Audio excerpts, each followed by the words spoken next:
and welcome to tonight's Board of Selectmen meeting tonight. Today is Tuesday, February 25th, 2025. It is now 6:30 p.m.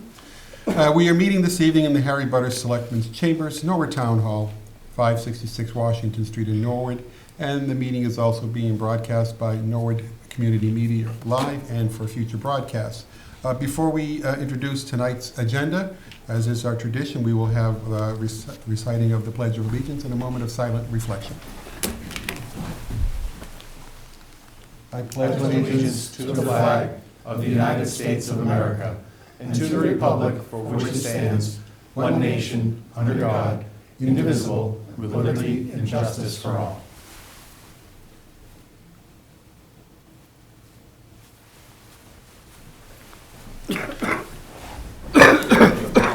So we have a full agenda this evening. We will have 3 appointments starting at 6:45 and a variety of other business to conduct this evening.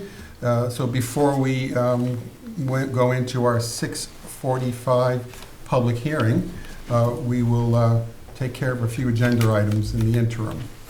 So I will introduce item number 1, which is the warrant signature update, submitting notification of reviewed and approved warrant reports signed by the board's representative. May I have a motion? Move to accept and file. Second. All in favor, please say aye. Aye. All opposed? Carries 5-0. Item number 2 are the meeting minutes for approval of the board for January 30th, 2025 and February 11th, 2025. Motion to approve? Do I have a second? So moved. Any discussion on meeting minutes? Seeing none, I'll call the roll. All in favor, please say aye. Aye. All opposed? Unanimous. 5-0 carried. Let's go into, we still have a few minutes, let's go into new business items for review and approval. First item of new business is a car wash request. This is from the Norwood High School softball, submitting a request to hold a car wash on Saturday, May 10th, 2025, from 8 a.m. until 12 p.m. at the municipal lot. Motion to approve? Second. Motioned and seconded. All in favor? Aye. All opposed? 5-0 carried. The next request, also for a car wash. This is for Cheer Advantage Boosters. They are submitting a request to hold a car wash on Saturday, April 5th, 2025, from 10 a.m. until 3 p.m. at the municipal lot. Pleasure of the board. Motion approved. Any discussion? Question, yes. Is this a private organization? It's not, how we usually approve these for nonprofit groups to boost the clubs and so forth. Is this a private, Vanderbilt Avenue, is this a private business? I'm not sure, I don't recognize. I thought it was the high school cheer team. Sorry. Yeah, I don't recognize who they are. That's a good question. Well, the request is for a car wash on April the 5th. Would the board want to hold on the request until such time as we get clarification as to the organization, as to whether it's a town-related nonprofit or a private entity? Mr. Zach? Just point of information, I did get a couple of calls on this, and I guess they're a private group, and I guess it's very expensive to join this private group, and I'm not sure if, as Bill mentioned, if it's a Norwood group or a Norwood charity or a program. I think maybe we should just table this to see if we can send them a letter or a note and find out who they are and what they do, and are they part of the Norwood community. I mean, they're a business down on that Vanderbilt Street, but I don't know what their Yes. connection to Norwood is, but that's just my information that I got. Okay, thank you, Mr. Sad. If the mover to approve withdrawal, I'd make a motion to table. Motion to table by Mr. Plasko until we determine the eligibility of the entity, seconded by Ms. Rowe. On the motion to table, all in favor? Aye. All opposed? 5-0. Carried. Item 4.4, Town Common Use Request for Haitian Flag Day, submitting a request to use the town common for a Haitian Flag Day celebration on Saturday, May 17th, 2025, from 12 p.m. until 4 p.m. Motion to approve? Seconded by second. Mr. Lane. Any discussion? Seeing none. All in favor? Aye. All opposed? 5-0 carried. Mr. Chair, I think we skipped over 4.3. We did skip I don't over 4.3. foresee it to be I am numerically controversial. challenged to that. Thank you, Mr. Lane. We'll return to item 4.3. It's another car wash. That's why it threw me off. This is also a car wash request. This is from the Norwood High School girls varsity hockey team. Submitting a request to hold a car wash on Saturday, May 24th, 2025, from 8 a.m. until 1 p.m. at the municipal lot. Motion to approve. Seconded? It's been moved and seconded. All in favor? Aye. All opposed? Carries 5-0. Now we move on to 4.5. This is a town common use request from the Norwood Farmers Market. Submitting a request to use the town common and Dempsey Bandstand for the Norwood Farmers Market for 18 consecutive Tuesdays, beginning June 17th through October 14th, 2025, from 2 p.m. until 6 p.m. Exception: August 5th will run from 12 p.m. until 4 p.m. to coordinate with the National Night Out held by the Norwood Police Department. Pleasure of the board. Motion to approve? Seconded by Mr. Lane. Seconded. Any discussion? I just want to mention. Yes, sir. This is great. It looks like in their application, they said they expect about 350 people a week, which is really amazing. So kudos to the organizers of the farmers market, especially Mr. McFarland. Yes, great job, great event happening every Tuesday, and it is, I do buy my produce there, and it's Yeah, well attended. excellent. So moved and seconded, on the request for town common use for the Norwood Farmers Market, all in favor? Aye. All opposed, it carries 5-0. 4.6, it's a town common use request, wedding photographs. Submitting a request to use the town common and Dempsey Bandstand for photos following a wedding mass at St. Catherine of Siena on Saturday, July the 12th, 2025, from 3 p.m. until approximately 5 p.m. with 200 people gathered. Motion to approve? Do I have a second? Second. Any discussion? Seeing none, all in favor? Aye. Aye. All opposed? 5-0 carries. 4.7 is a mortgage discharge, 26 North Street, for signature of the board. Mr. Manager, anything to add here? This is not an unusual request. We get these from time to time. No, Mr. Chairman, we do, you are correct. We get them a couple times a year. Usually, it's some sort of a CDBG loan that the town has facilitated over the course of the years. They've paid off the mortgage, so the loan, the mortgage can be discharged, and it just requires the board's approval. Pleasure of the board. Motion to sign? Seconded by Mr. Lane. Any discussion? Seeing none, all in favor? Aye. All opposed? Carries 5-0. We do have time for a couple of more.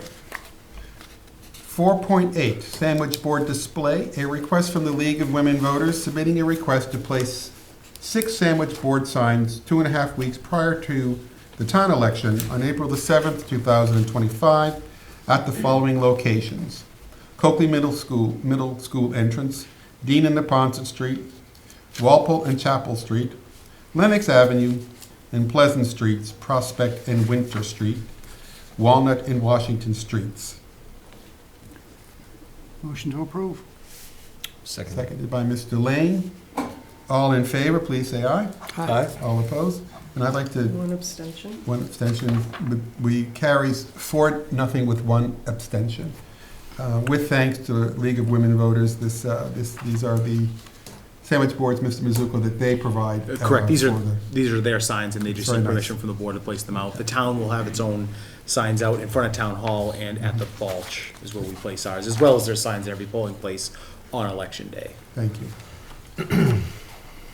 Let's go through a couple of more. This is another sandwich board display request. This one is from the Norwood Evening Garden Club.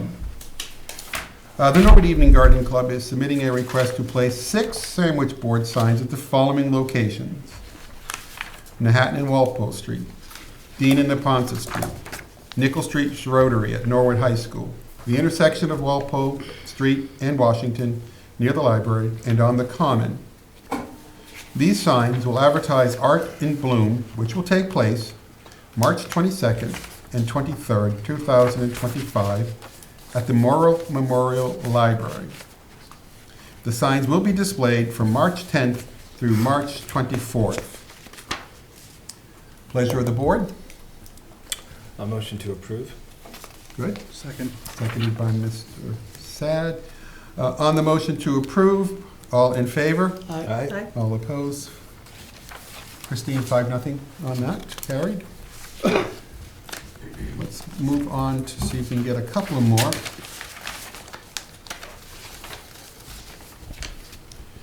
Item 4.10, street closure request, St. George Orthodox Church, submitting request to close Atwood Avenue for 2 events to be hosted by St. George Orthodox Church. 1, Saturday, May 31st, 2025, for Father Kimmett's 30th year ordination, and 2, New England Parish Life Conference on Saturday, June the 21st, 2025. Pleasure of the board. Motion to approve. Second. All in favor, please say aye. Aye. All opposed, that carries 5-0.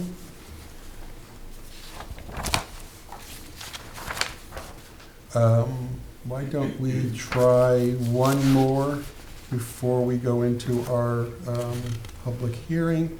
It's item number 4.11, Keno at Washington, number 7, Mass State Lottery, licensing department submitting notification that Washington, number 7, has applied for a Keno monitor at their 175 to 179 Rosewood Avenue location.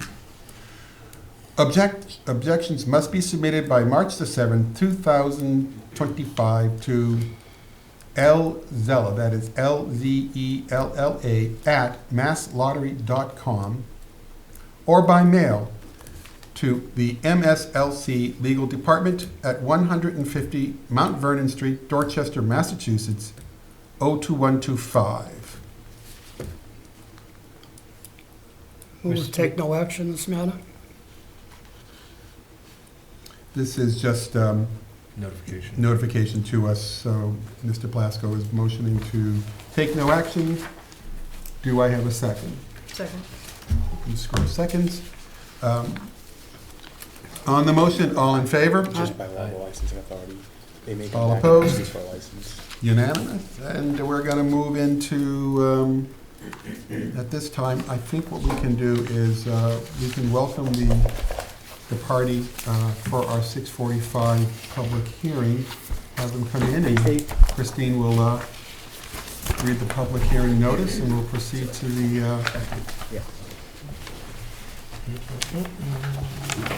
We're just, now we're flying through there. Good evening, gentlemen. How are you? Before we begin with introductions and such, I'm going to ask our clerk, Ms. Woodward, to read the public notice, and then we'll proceed to the public hearing. Christine, if you will, please. Application has been made to the licensing board of the town of Norwood for a change of manager from Michael Reardon to Deepak Kumar Patel for Bay State Norwood LLC, DBA Bay State Wine and Spirits, 426 Walpole Street, Norwood, Massachusetts, under Chapter 138, Section 15 of the Massachusetts General Laws. Public hearing on this application will be held on Tuesday, February 25th, 2025 at 6:45 p.m. in the Harry B. Butters Chambers, Room 34, Norwood Town Hall. Thank you, Ms. Woodward. Gentlemen, welcome. Why don't we start with introductions first? Sure. My name is Michael Reardon. I am currently the manager of Bay State Wine and Spirits. I have the privilege to introduce Mr. Deepak Patel and his son Sachin. They've been with the businesses we've opened. They've been working full-time. countless hours. They've been great civic-minded and part of the community. They, up until a month or two ago, they've lived in Norwood for the past 3 years. They were fortunate enough to buy their first home in the United States just in December in Norfolk. I'm very fortunate to have them a part of my life. They're both tip certified and have been since we've opened the store. They understand the responsibilities that it takes to be a good citizen in the community. I think the customer service is very well regarded in the community. I've read a lot of the reviews, I've talked to a lot of the people. So I guess I'm here for questions. They're here to answer all your questions. And hopefully, if everything goes well with your approval, my wife can get me back on a few nights a week watching Real Housewives or something. And these gentlemen will carry on what they've been doing. Sure. You currently are the manager of record? I'm currently the manager of record. Their brother-in-law is a dear friend. They asked me to help them open the store, get it running, and train them, and then eventually I would be able to move on to the next phase of my career. Thank you. Thank you. Welcome, gentlemen. Is there anything you want to add to those remarks, or? Okay. I think he said that more than we could talk. Okay, thank you. Are there any questions from the board of the applicant? Yeah, Mr. Chairman, I Yes, just Mr. wanted to Lane. make mention, Ms. Woodward, and we had a discussion, you said very professional and the way the application was put together, and that you were easy to work with. So we appreciate that when things are on the up and up and we can do things the right way. So thank you. I appreciate it. You know, I've been doing this for 45 years, and I've dealt with a lot of municipalities, and this young lady over here was a joy. And the thoroughness of, up until including the call today saying, I'm looking forward to seeing you tonight. It's very happy to do business with the town. I live in Westwood, and I'm not going to speak ill of any other communities. I just tell you that this one is well done. Yeah, Thank you. and I've been in the store, and it's very clean. It seems very you. well run. So Thank you so much. Mr. Sad? Same as my colleague, Mr. Lane, it's a nice little store. I wish you well in your retirement. Golf and fishing, the end thing, maybe pickleball. Yep. So enjoy retirement, and congratulations, welcome to Norwood. I appreciate it.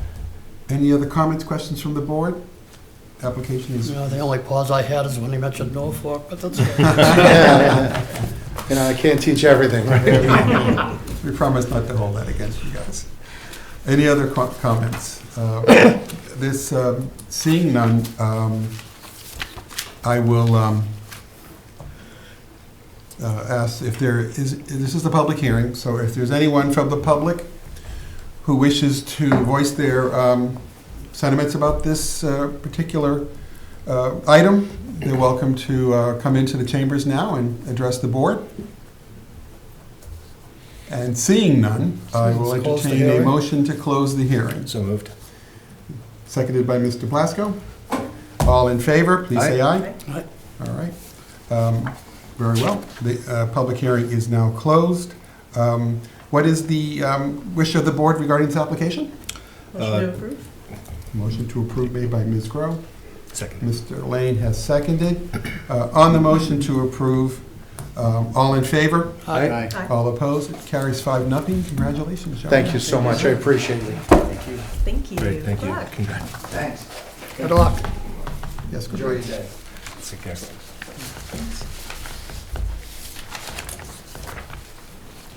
So we are, Are they here? Go right into the meeting.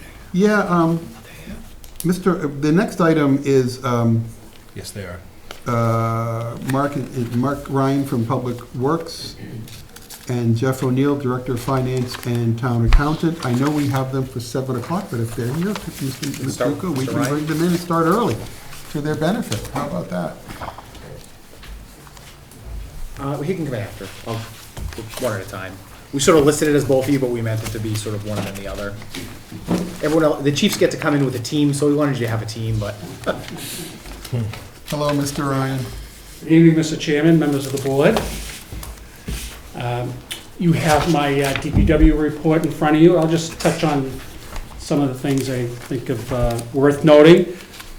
As you all know, the There's been a lot of work done at the Prospect Street, Upland Road, Washington Street intersection. That's a state-funded job that actually we initiated back in 2008, and we're fortunate to get federal and state funding on that, close to $8 million. So there'll be new traffic signals at that location, be a lot safer for vehicles and pedestrians. And while it is a state-run job, we hold bi-weekly meetings with the contractor and the state just to keep tabs on it, voice any concerns that we've heard from people or we've seen, in our inspections out there. So that project's going slowly. They're doing some work on the walls on the west side of 1A as you're heading towards Westwood, it'll be on the left side. So that's the work during the winter, but they'll be starting up late March in earnest, getting back to building the road and new sidewalks and curbing and traffic signals. And our next meeting is March 5th, and we hold those at the DPW conference room at 9 a.m. The cleaning and lining projects have been going great. We completed, for the most part, the calendar year 24 project. We do have some water services that need to be completed in the Fulton Railroad Ave neighborhood, and the contractor will be back in March to finish those up. In the meantime, we've designed the 2025 project. We're looking to set a bid date. Looks like the end of March we'll have a bid date, and that work will commence probably mid-April for that. So that'll be another large project. And it goes a long way with improving our water system, as you know. General Manager Mizuko holds up the famous photos showing before and afters, and there's a real purpose for that, for water quality and for fire flow. So it's an important project, and we've been very fortunate with the contractors that we've had and the funding provided by the Selectmen and town meeting. Water tank replacement, we finally got our certification from the State Revolving Fund group to put that out to bid. So the bid opening is March 27th, and that's for the construction of 2 1.5 million gallon water tanks. So we anticipate that work to commence sometime in the summer. Parks and Highways is busy around town, obviously with the snow and ice. It limits what we can do in fields and through the easements, but they've been keeping very busy. One thing to highlight, Froggy's skating area has been a hit this winter, because we've had some really cold temperatures. So this is my 17th year as director, and I've never seen so many days where kids were able to skate on there. So it was really cool to see that. And Public Works pays a lot of attention to that to keep that skatable all during the year. The Hawes Brook Bridge in front of the Brookside Cafe, Washington Street Bridge, that has been designed, went out to bid, but we've decided to put that off until September to do that work. We don't want to conflict too much with the activities at the Hawes Pool, so that has been delayed, but that work will start late summer and take about 60 days to complete. So that's what's going to happen on that project. Westover Bridge culvert replacement, or bridge, Westover Parkway near the Willett School is slated for reconstruction, and that work will start in the end of June when school gets out. The project has been awarded to D'Alessandro Corp., and we're just going through project submittals on that from them. Meadowbrook Drain, the Meadowbrook project that we've been working on, the channel improvements, that has been bid, and work will be start soon, just some minor tree clearing. We have very favorable bids. Sumco Ecological Contracting did the work. They're well-known in the industry, so we're looking forward to starting that very soon. The Robinwood Drain project, that's ARPA funding. I don't know if you remember, on Robinwood Road, there's been flooding there. One particular house has received substantial damage in past floods, so engineering designed the project, put it out to bid, and construction actually started today on that. So that's probably a 2.5 week project. So Looking forward to that work being completed. Water service inventory, I don't know if you've heard what's been going on. This all started back a few years ago when Flint, Michigan had some issues with their water. Lead was showing up at many of the houses, so the EPA and Mass DEP mandated all public water suppliers to do an inventory of every water service going into a building and what material type is it. And the whole intent is remove lead water services. So we have a lot of work to do in that. We met the first deadline back in October, submitting our inventory. We have to do more work because there's a lot of unknowns out there of water pipe materials, but we're pretty confident that they're not lead. We don't think we have much lead, but we still have to keep doing that work. And we'll be coming to town meeting for funding in the future to further that project along. Snow and ice, we've had a busy year, not a lot of snow. We've had 27 inches of snow, but we've had 22 salting events, we've had 6 plow events, and we've had 4 snow removal operations. You know, we've had a couple of predictions of, you know, large event storms, and they've been relatively small, but they're time consuming, so that caused a lot of work to be done by DPW. In some cases, we had plow contractors come in, so we're in a nice lull now, so that's nice for everyone, and hopefully we won't be seeing too much of that. And with that, Mr. Chairman, I'd be happy to answer any questions. It's actually nice to see things beginning to melt away. A little dirty. Snow and ice, a little dirty. I agree. It's true. I agree. Questions from the board for Mr. Ryan? Mr. Sad? Mark, great job with the DPW and all you do, and you're a Norwood boy, so you know what has to get done.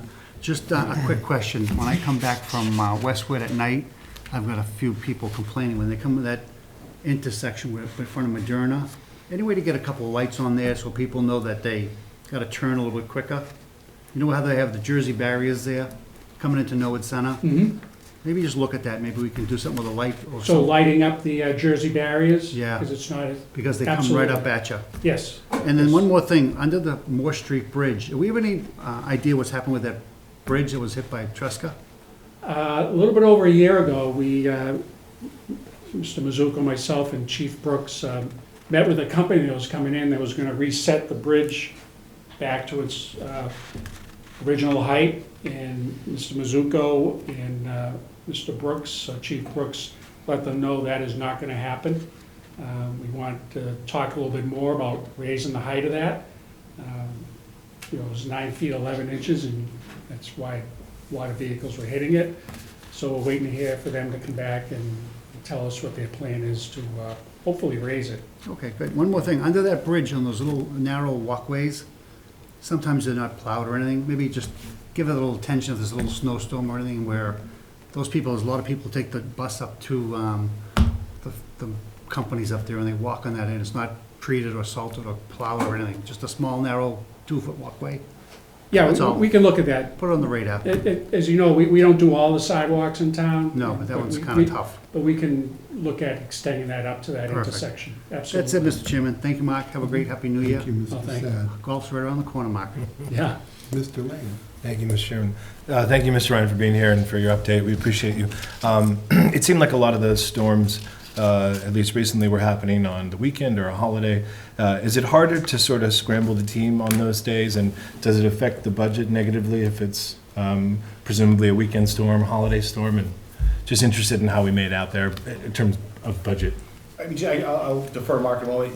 Obviously, if storms could all fall between 7:30 and 3:30 It's great Monday for through schools. Friday, It's for the that schools, would be it's awesome. perfect.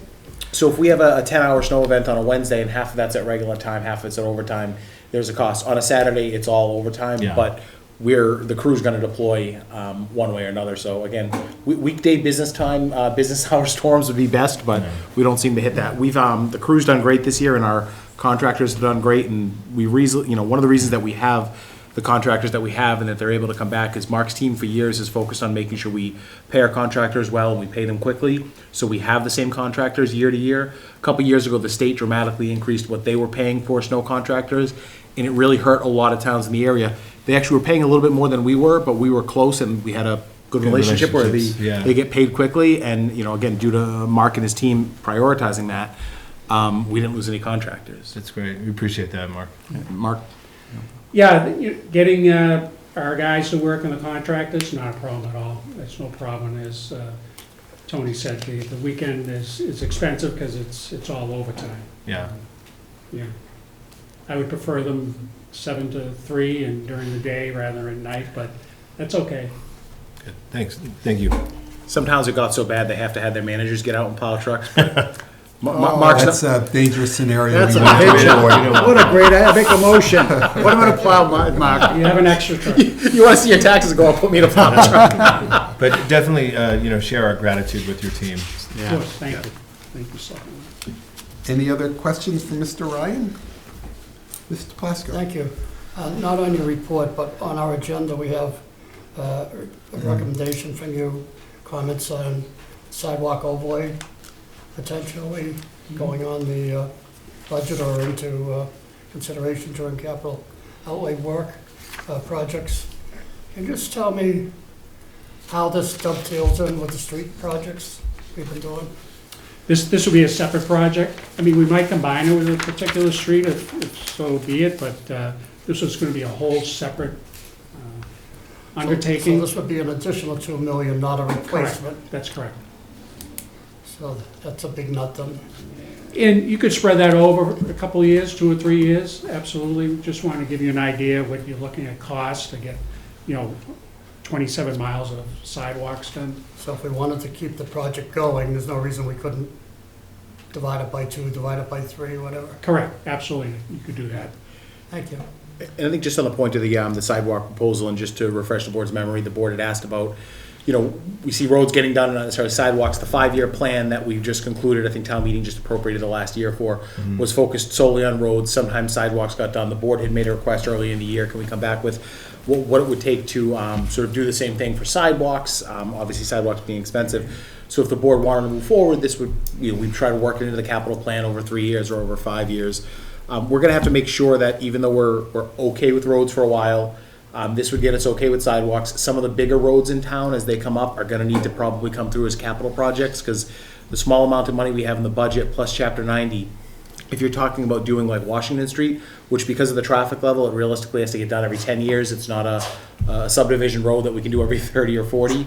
That's probably a $2 million, $3 million project, something like that. So that would eat up our road money for 3 or 4 years. And then if you do another street, like in Manhattan Street, that's 4, 5, 6. So some of the bigger roads, 1, 2, 3 a decade, are gonna need to come through as capital projects to make sure the road money we have annually is actually getting roads paved. Otherwise, we would eat it all up with 2 or 3 streets, which has happened in the past and require supplemental appropriations. Is it possible? I know, oh, I'm sorry. Is it possible, that given those scenarios of those streets that need to be done more frequently, to place them on the capital outlay? And, it could be a street that needs to be done 3 years from now, but at least it's on the 5-year plan for consideration going forward? Yeah, we're talking about that. I think Washington Street, believe it or not, probably should be in year 5 of the capital plan, because that'll be right around when we're hitting 10 years. I think, In 5 years? Yeah. Yes. so you'll probably see maybe in the out year 5, Washington Street, the first phase of it. We try not to do it all at once, because that's talk about a nightmare. We did do Neponset, so you'll probably see Washington in year 5 of the capital plan. If you don't, it would be not that we do 6 through 10, but it would be the equivalent of years 6, 7, 8, and then there might be a pause for a year or 2, and then it might be Manhattan Street or, Prospect. Again, picking streets at random here, but. Long, big ones that are heavily traveled. And those are the ones that need to get done a lot more frequently. Right. Again, Washington Street has been done in under 10 years, but it is heavily traveled and a lot of truck travel, and that's why it gets done a lot more, probably every 10 years it reasonably needs to get done. Town meeting member, Mr. McFarland, in particular, asked about the sidewalks all the time at town meeting, and I asked about them all the time up here. So I'm pleased to see we're addressing it, but the reality of funds and everything, we have to consider how we want to address it, how aggressively, and give it some thought, but I'm glad it's Spread out a little. up front instead of on the back burner. Thank you. So I think the intent this evening is just to inform us, and you don't need a formal approval from us to put it on the capital outlay, but I expect when capital outlay begins to meet in April and your team is revising this year's plan, we'll probably see some initiative for at least year one for sidewalks. I think we'd like to at least hear, I mean, it doesn't need to be formal, but if the board would like to see it added to the capital outlay process, Yeah. we'll make sure it gets added. If you vote to say, please add this to the capital outlay process, we'll add it. We'll work with capital outlay to see exactly what the best idea is. And of course, at some point, that'll come back to the board. But if you want to see it on there, we'd like to see it on there, but we could spend $500 million a year on Because we're roads. talking about Okay. a big project, we're talking about we set priorities, if this is a priority of the board or not. And then that message gets put down to capital outlay, town meeting, everyone else. Exactly. And if I could just say, because Mark knows I point it out all the time, and it's actually on my phone, we still have 2 sidewalks in town that were works progress projects in the 30s. They're still in very good shape, and I'm never going to let them go. So we can do all the sidewalks in town except those two. The original construction team isn't available for those sidewalks, I'm afraid. They're on vacation. Any other comments? Ms. Rowe, Thank you, please. Mr. Chair. Hello, I only Hi, had 2 things for you today. One of them is just, actually 3 things I should say. Thank you so much for the report detail, because those are very helpful for us. I was at a function in town recently during one of the snow events, and some folks from out of town were at the event, and very specifically mentioned to me, they're like, yeah, coming into Norwood, you could tell right when I hit Norwood, because the roads were so much better, and wow. they were so jealous of our road treatment here, so I just wanted to make sure I passed along those compliments. It's nice. And then the second thing was, in your report, I noticed you had mentioned the swap shop, and I just wanted to get a little more detail about how the swap shop has been going in terms of, the support you've had to do, or if there have been any logistical problems as we've tried to, draw more people to it. Has it been going okay? It's been an amazing success. Good. Debbie Holmwood deserves a lot of credit. She would never give up till I relented and got Tony's approval, and it's been great. It's open the first Saturday of the month during the winter, and then when April, May comes around, it's open every weekend. But it's been fabulous. And then I understand they think they're still looking for more volunteers when the Yes. season is going along. And then best way for that is to reach out to Debbie. To Debbie, and if they reach out to me, I can put them in contact with Debbie either way. Awesome. Great. Well, that's all I had for you. Thanks for coming to see us tonight. Mr. Sad. Mr. Chair, one more, Mark, I just got a text from somebody, and I forgot but Elliot, I know I mentioned this to Mike Rosen or Tony before, but, he's on TV now. Elliot, Crestview, and Highland, are those streets on the list for this year? They are, Excellent. that whole neighborhood. They're Yes. gonna put you on a billboard. Thank you, Mr. Chairman. Thank you, Mr. Sad. Thank you for the detail. I think we discussed this before, and I know I commented it at the time that, I would really like to see the sidewalk program on the capital outlay, so I think this is a really good approach. I think at this point, you're looking for some direction or some approval from the board to approve the placing of the program as a capital outlay item. And with that, I'll entertain a motion to such effect. Move that we endorse the submission of the sidewalk overlay program to the capital outlay as a priority of the board. Second. Moved and seconded. All in favor? Aye. All opposed? It carries 5-0. Anything else for Mr. Ryan? And I think you just took care of that agenda item for later. Mr. Ryan, you no longer have to stay to that. You really got lucky this evening. Thank you. So, yeah, we can now check off our list, item number 4.14. 4. Attaboy, Matt. Yes. Thank you, Mr. Thanks. Ryan. You're all Thanks, set. Mark. Thank you. Thanks, Mark. Mr. Ryan. All right, you can let Mr. O'Neill know that we're ready for him. Yeah. Hi, Mr. O'Neill, how are you today? Good, how are you? Good, good, good. Well, first of all, thank you for the information that you provided to us. Both Mr. Mizuko made sure that we got a look at the latest version of the general government budget at last meeting, and thank you for your memorandum of February 21st, which is the second quarter financial review. It's pretty well detailed, but are there any highlights, Mr. O'Neill, that you want to just refer to in that report? Yeah, sure, briefly go through, again, as the memo states, kind of just get into the habit of giving a quarterly report, so this was the same information that was presented to FinCom at their last meeting. On the revenue side, again, right now, budget projections look like we'll be slightly above budget. The highlights there are investment revenue. Again, some of that's due to COPE proceeds, most of it's due to the fact that the Federal Reserve has not decreased rates as they had expected. So we've been able to work with our treasurer's been able to work with our financial partners to ensure that we're getting a market rate. That is in the 4.5% to 4.75% range. So that's been a little bit more extended than we had originally anticipated. Building permits, again, are below, unless we have some sort of excellent project that comes in the very near future. We're probably not going to see the outperformance that you've seen in the last couple of years. But again, I think that was fairly well discussed going into budget. You can't expect that for the last couple of years. So Moderna and FM Global, for example, we kind of got the most permit revenue that we anticipated from Correct. each Correct. at this point. Okay. Correct. And then some of the other, so just what I've mentioned on there, some of the other transfers, the free cash override stabilization, those will be done later in the year. The water sewer indirect charges, again, later in the year. That fund right now can't support the charge over there. Obviously, we just raised rates, so we'll see by the end of the year. I don't anticipate any trouble with that moving over, but that will be a June transfer. So again, you'll see that in the third quarter report. That probably won't be completed at that time either. Good. And then everything else, again, it's timing, recreation, some of the other stuff. It's just timing. I don't see, there's no reason for concern at this point on the revenue side. Thank you. Any questions for Mr.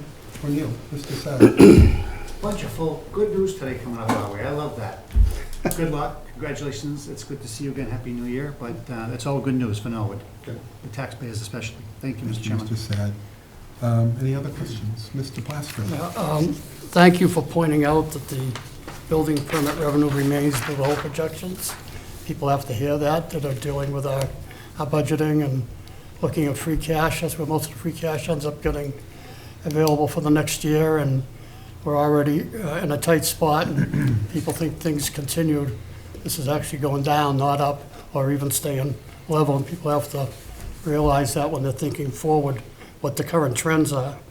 You also mentioned down on the expense side about the ambulance billing services, and I understand how revenue comes in as well that offsets that, but we have to pay it out of a budget number.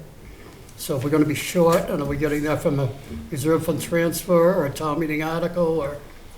Yes, do you want me to just go over expenses in general, or do you want to answer the question? Because You can go over expenses in general. It's Yeah. fine. It's- yeah, so again, just kind of, I'll answer your question in a second, but just overall expenses, same thing, there's no major concerns at this point.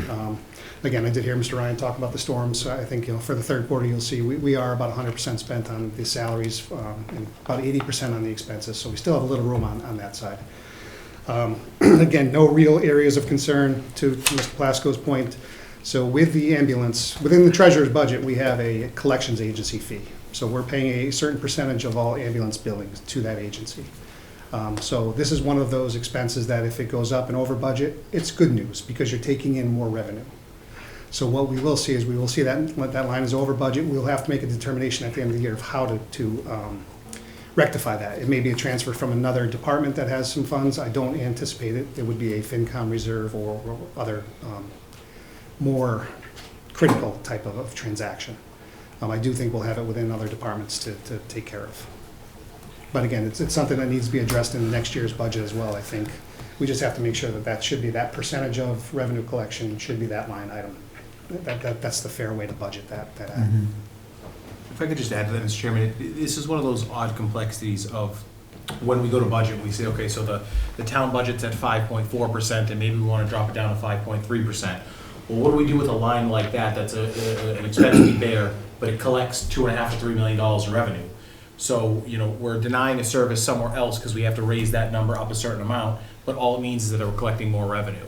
There's no easy answer, and we're not talking huge dollars here, but it's just the complexity of, cut another percent from the town budget, okay, but that line has to go up and it generates revenue that gets shared as a shared cost. So it's just one of those quirks of having to put a budget together. When we try to look at the town budget going up a certain amount, some of these costs, even though they're general government costs, are similar to a fixed cost in that sense. And with this one in particular, we have fought with DOR every way to Sunday and 2 different audit firms to find if there's another way we could do it, if we could take it out of the revenue.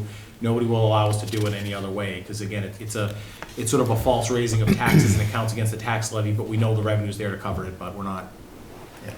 Okay.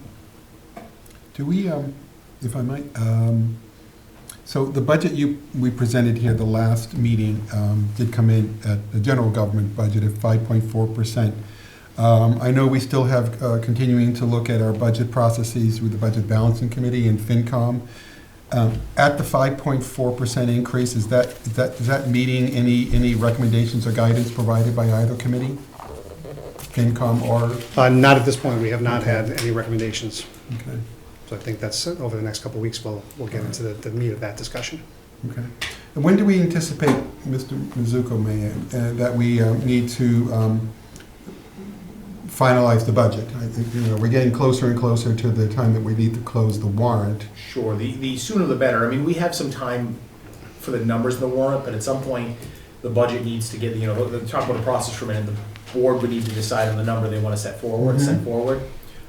We have some work on the shared costs and on the utilities, but we have to take that number, sort of audit that number. It has to get loaded into the system, it has to get loaded into the warrant, and then all of our presentations, all the materials we send town meeting members, there's a lot of work that goes once we've decided on a number, so to speak. And one of the challenges is the longer we wait, the budget's always really changing. As I remind everyone every year, it's a snapshot in time, and if you did the budget every single day, each of the 365 days of the year, the budget would be a little different. If at your next meeting, or maybe the second March meeting, we could have a final vote on what the number is for Okay. general government, that would be That's what I was getting to. sooner the better. If you're ready tonight to say, this number is the one we want to go forward with, we still have a budget balancing process and a FinCom process, but we're getting to the point where we could use the finality to make sure we can prepare what we're doing. and go The budget forward. balance meets tomorrow night. Yeah. Hopefully we can wrap their portion up. And Yeah, there was there was a suggestion of budget balancing that the schools look at something. I think the superintendent's gonna show where his budget is, and if he goes to 7.1 and 6.1 Okay. and 5.1, what it's gonna look like, similar to what we did. The suggestion was we take our contractual obligations plus trash, and then otherwise everything be level funded. We're more or less there. I think we presented the board last time some numbers showing that, there are some items that are up, but again, if our computer software is up, it's a contractual obligation, it's just not a personnel cost. We can't just go cut $30,000 worth of software somewhere else. The same thing with that collections line, that goes up a certain amount, well, it's collecting a revenue, so if you're telling us, that has to go up, or if you're telling us we put it up and cut somewhere else, it just doesn't always make sense. As you've seen, I think in the general government budget, there's not a lot that's not tied to some sort of a service reduction, and some of them might be minor. So I think we're fairly close to what, we came out the gate with close to what some of the members of budget balancing were asking us to look at. yeah, and I think the budget that we have in hand, I do give you compliments to Mr. O'Neill and to Mr. Mizuko for towing the line as best you can with the budget reductions, while at the same time realizing that things like trash fees, trash collection is a set cost. That's a contractual obligation, that the rates are set, as well as our labor force, our labor contracts, which are also contractually mandated. I think you did a good job finding the ways and means that you could bring down the budget to the 5.4% level. And I think that's appropriate to bring that forward for discussion with our colleagues on those other boards. So thank you very much. My final question would be, and then we go into going into, as we sit here today, where's our free cash number sitting at? Right about 20 million. Okay, thank you. Mr. Plasko, I'm I sorry. was just gonna say, it's also important for people to realize when we talk about, we're pretty much there as to like the Budget Balancing Committee's last request that we tried to get to, and we're gonna see if the schools can get there or not. That's using $7 million of free cash. And if the schools can't get there, that may be $8 or $9 million free cash. So it's important to know that this isn't just budget 101 with no problems. It's scary, because you don't have that next year, or at least the year after that. I think most years we've been averaging, we had an extremely fortunate period, building permits and so forth, that brought in all the free cash you just spoke about. But typically, on average, it's closer to 5 million. So if we're adding, $7, $8 million, and we're only taking in 5, clearly we have problems. And that's using every bit of free cash, not leaving any around. that we should be for emergencies and number of purposes. Capital stuff, right? Could I just add, if Mr. Chairman, just add, Yes. Mr. Plasko was spot on with that. Not to mention, the more we sort of death by a thousand cuts and nickel and dime the budget, those are things that generate free cash. So when you say, well, you only spent $900 here, but you budgeted $1,000, you can cut it down. We absolutely can. That doesn't generate the free cash that helps us otherwise balance the budget. So there's a downside to that. Same thing on the revenue side. The more we max out a revenue stream and say, well, you can up this 10,000 here, 20,000 here, that's fine, but it's also free cash that we're not generating, which creates the surplus. But to Mr. Plasko's point, 5 million is a better average of where we normally are, and that includes money left from prior years, budget under expenditures, and revenues over projected. So we're not out of the woods. We've done a lot of things the last 5 or 6 years to try to preserve our free cash and try to increase our what we generate for free cash, but it's still around that number. And I know we had 12 million in free cash, and we said, oh, this is a high number, it probably won't get any better. Nobody knew where interest rates would go, and we had a $500 million project, so that sort of drove the $29 million. I hope I'm wrong, and I have to, eat my shoe and come back to the board next year and say, darn, I'm wrong, and it's $35 million of free cash. But short of somebody building a $1 billion building in the next 3 months, I just don't think that that's going to happen. Thank you. Any other, Mr. Lynn? To your point, Mr. Rizzuto, say there's a miracle, someone comes in and finishes the hospital. Is there any permit revenue to generate left there in terms of? Not much, because they actually already paid the permits for most of it. Yeah. There will be with the complete finishing of it, but the significant amount was the demo, the construction of the building, and they paid for the garage as part of the permitting. Right. There might be another $1 million or $2 million But there. nothing big.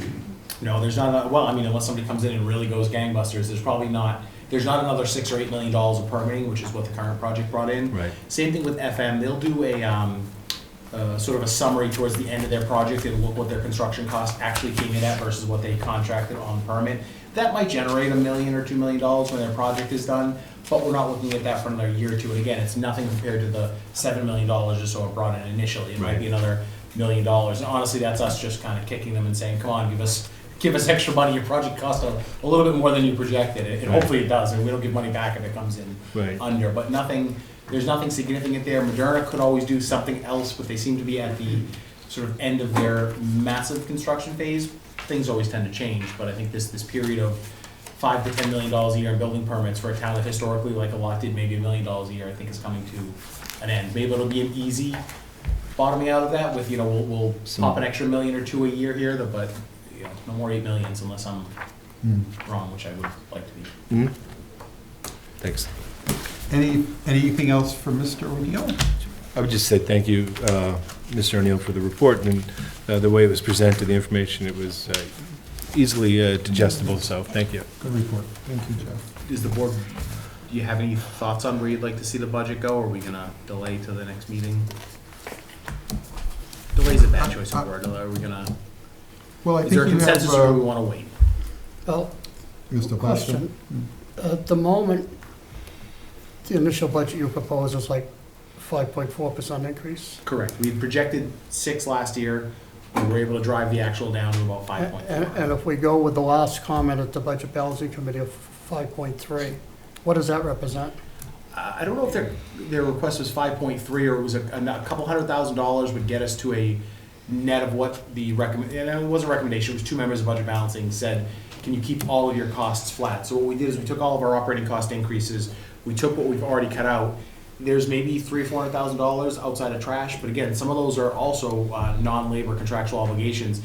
You remove them and it's maybe $60,000, but that's a case where, if the chief has been spending $55,000 on cruiser maintenance and he's been budgeting 50, we can continue to budget 50, but there's a balance between, fiscal reality and fiscal responsibility, and also, realistic budgeting as to what we're actually spending. And the budget that we presented had a projection for health insurance that may be altered when GIC announces its rates. If we need to move the health insurance budget up couple $100,000, how does that impact the, our budget standing? Well, it would Can that be enhance- absorbed in the 5.4%? So the health insurance number doesn't count into that 5.4%. That 5.4% is just the general government. So that's your town departments, and I hate stating that way. So if you think of the budget in three pockets, the school budget, the general government budget, and the shared or fixed cost budgets, that's in the fixed cost budget. So our 5.4% increase is on that $44 million or so of the general government budget. That number, health insurance won't impact that. It would impact how much free cash is going to go up. The override pledge had contained language that we borrowed from other town, and again, we are past the override pledge, but that if health insurance went up beyond a certain amount, we would reduce budgets by that certain amount. The problem is that language we actually took from Arlington, and they put that language in before they went to the GIC. So we did our override after we'd gone to the GIC. So for them, it was great. They saved a couple $1 million, and it was a couple of stable years, just as we did. We just happened to do that about 10 years ago. Health insurance, I think, is programmed in at 10.5%, which is what the GIC is projecting. It could go up or down a little bit. We might be able to shave that down a little bit, but here again, the more we shave it down, if there's nothing less than health insurance at the end of the year, that could be a big number. We're fortunate we have a fair amount of employees who don't take our insurance, but that can always change, particularly with changes in the job market. And again, it's free cash that we wouldn't generate, or money transferred to OPEB that we won't generate, because again, we typically at the end of the year are transferring the surplus into OPEB. The one bright spot, and it's a small one, but it looks like Blue Hills' number, and again, that's in the fixed cost, that's what we allocate to Blue Hills, is actually gonna go down, largely just because of the student count change. As everyone knows, Blue Hills is made up of all the different towns, and another town could go up 20 students when we stay the same, so we could get whacked in a different year. But it looks like that might go down about $150,000, and I think we had projected maybe a $200,000 increase, roughly. Yeah. It's about $300,000 swing, yeah. So that's helpful. It's the one bright spot. Pension number is a disaster. Health insurance is a disaster. Maya, as you know, the insurer that our property trust is through, our property insurance is through, towns in the Maya pool are going up 14.5% to 15%. Self-insured is all over the place. Some of them are lower at 7 or 8, some of them are 16. Yeah, it seemed like that, the slides that you gave us at our last meeting, some of those towns that have the self-insured were smaller increases. Is that just sort of random? For everyone that was smaller, there were ones that were 16%. Yeah. The last time we did looked at our loss ratio on insurance, the rest of the GIC is offsetting us. We had contributions of something like 20 or 21 million and losses of like 23 million. So Okay. from an insurance perspective, we're the redheaded stepchild of the insurance pool. There's many other cities and towns that are much worse. So if we try to go on our own to get the same plan, and assuming that we could get our agreeing unions to agree with it, we'd be looking at probably a 20 or 30% increase to then be self-insured. And then if you're off $4, $5, $6 million a year, Yeah. that's money we got to come up with. We saved a lot of money when we went to the GIC. It's just, and again, it's the pool that's probably half the cities and towns in the state, or a third, plus the state itself. There's just not a lot of 50, flexibility 60,000 once you do it.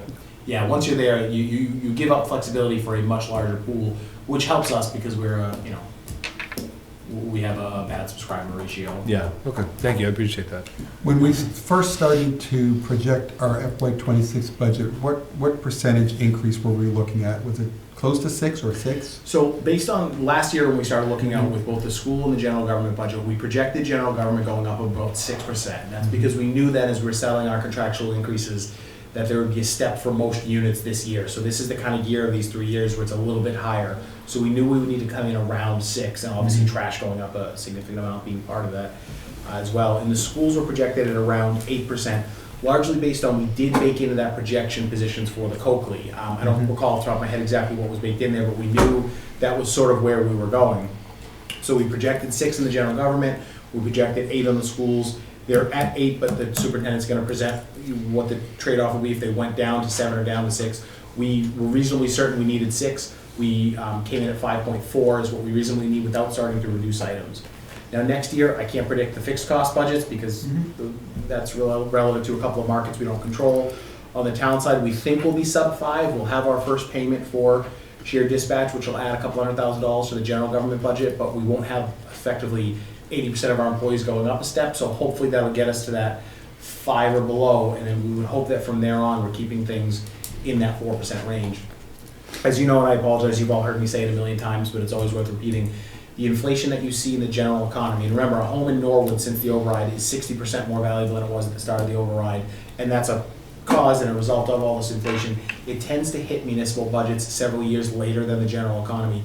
Usually because we're locked into ironclad contracts, the state has things on a purchasing contract, but the problem is those things go up. And instead of 222, because you've been getting a police cruiser for a cheap price for 3 years, now all of a sudden that $40,000 cruiser is $49,000, and it's nice that first year it impacts everything else, and we can say no impact to us, and then you just get croaked a couple years down the road. So we started at 6, we're at 5.4% now. The budget you presented, even it's no headcount addition added to the budget. So you've done a good job holding on headcount. You've gone in, you've reduced by 0.6% to come to this level. I'm looking for input from the board as to whether they're comfortable at this point in time to put our stamp of approval on the 5.4% budget, realizing that there are further meetings to be had, or does the board rather want to hold the next couple of sessions with the budget balancing and so forth to vet those numbers even further? So if the board wishes, someone would put a motion together for the 5.4%, we could at least get our stamp of approval on this going forward. That's my sense. Well, you haven't even seen facilities yet, although that's a separate. They're probably gonna come in close to the general government budget, because again, virtually all their staff are in the same AFSCME units that the rest of ours are, so they have a step in their contract this year. So you're probably looking at salary amounts in that 5.5 range. The facilities budget has been stable, but if you allow me for a moment, I know when say, let me talk about the budget, I never shut up, so I apologize for that. The school facilities budget went up about 20% the year of the override. It then got cut 9% or so the following year. Then it got transferred over as a shared facilities budget. We then had a large increase to kind of balance things out. It's been fairly stable ever since. I do know the Finance Commission has some concern that facilities tends to have a larger amount of money left over at the end of the year, but that was by design. We took school repair costs and town repair costs, we added staff, so we know we need a flexibility in that budget. Now, that doesn't mean if we're consistently over $500,000 in the plumbing repair line, sure, we could probably look at reducing that, but last year, you might remember, we did the town meeting information sessions in the high school in April, and the air conditioning wasn't working because it was down for a repair. That was a $40,000 repair. Last week or 2 weeks ago, when we had to move the meeting because of the heating repair, that was probably $10,000, $15,000 worth of work, so that's a combination of our staff and outside work. So facilities has a little bit of flexibility in their budget as sort of by design, to make sure that they can handle issues as they come up. You might have a $40,000 air conditioning repair at the high school 1 year and not for 5 more years. But they'll probably come in around that number just based on their contractual obligations. Gas prices are up, that could be an issue, but on the other hand, we haven't had an electric rate increase in a while, so that helps out. Facilities has already added some of the staff required for the Coakley, so that won't have a huge impact on their budget this year. That's already baked in. Most of that cost is already baked in, knowing that they had to get people up and running early. And Paul and his team do a great job managing what they have. They have not been coming in with significant requests and changes. And just to add to that, I was at the Civic earlier today and there was no hot water, so there's another building issue going on there, so. My sense, Mr. Said, anything? My only thought was if I don't know, if the budget balances tomorrow night, you want to wait till next meeting, if that's not going to be a problem, then wait. If not, then I don't know if this is going to significantly change after tomorrow's meeting, though.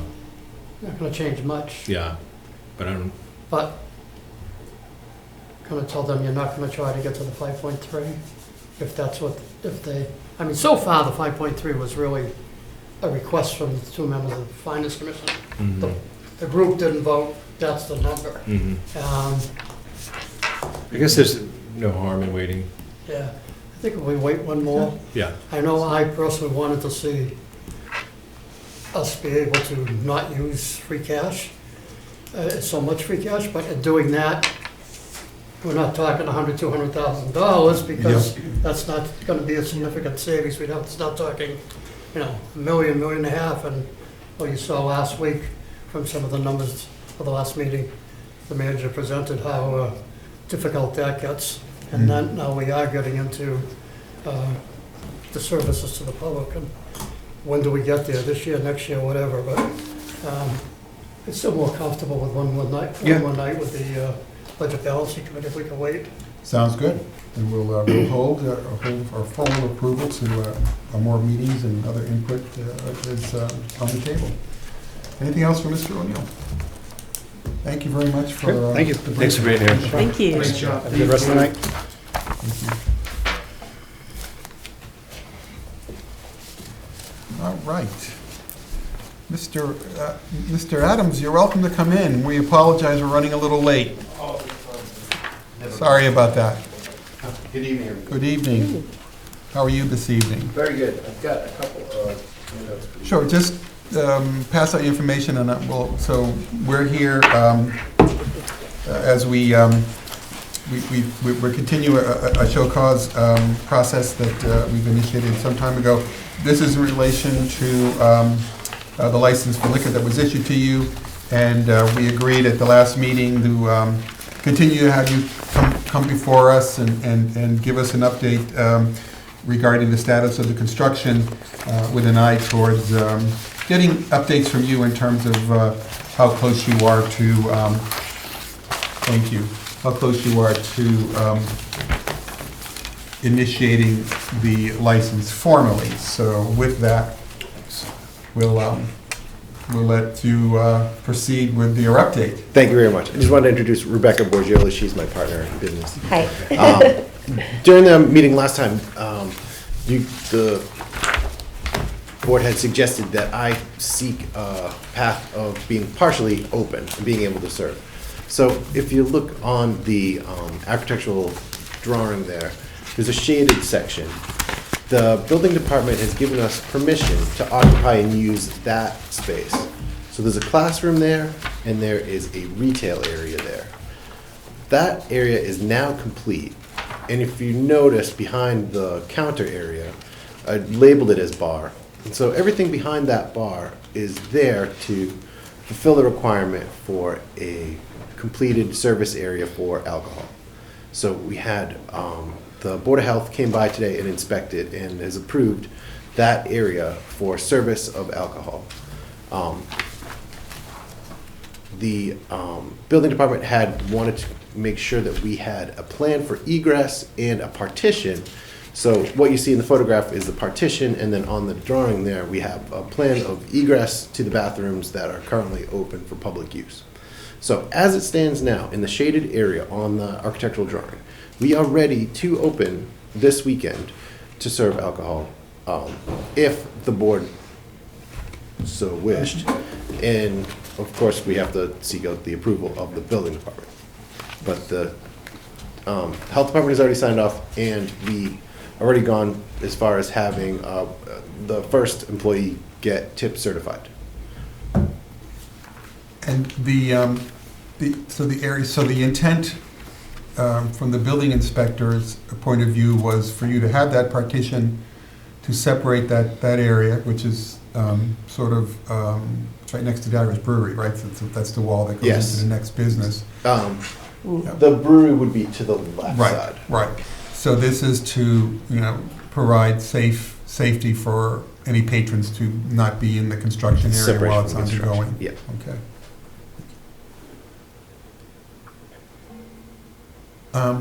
Great. And what about the other end of the building? Is there also a need to, because you'll have patrons at the other end of the building who are doing the glass blowing, will they also be partitioned? So that'd be partitioned off also. We've got two entrances there, so anyone that needed to come in for classes on that end could come in the door that side and just occupy the enclosed classrooms on the, what would be the north end. Mhm. And then this is the southern entrance through the vestibule. I jumped the gun a little bit. I should have waited for members to. But questions from the board? Any? Go ahead, Bill.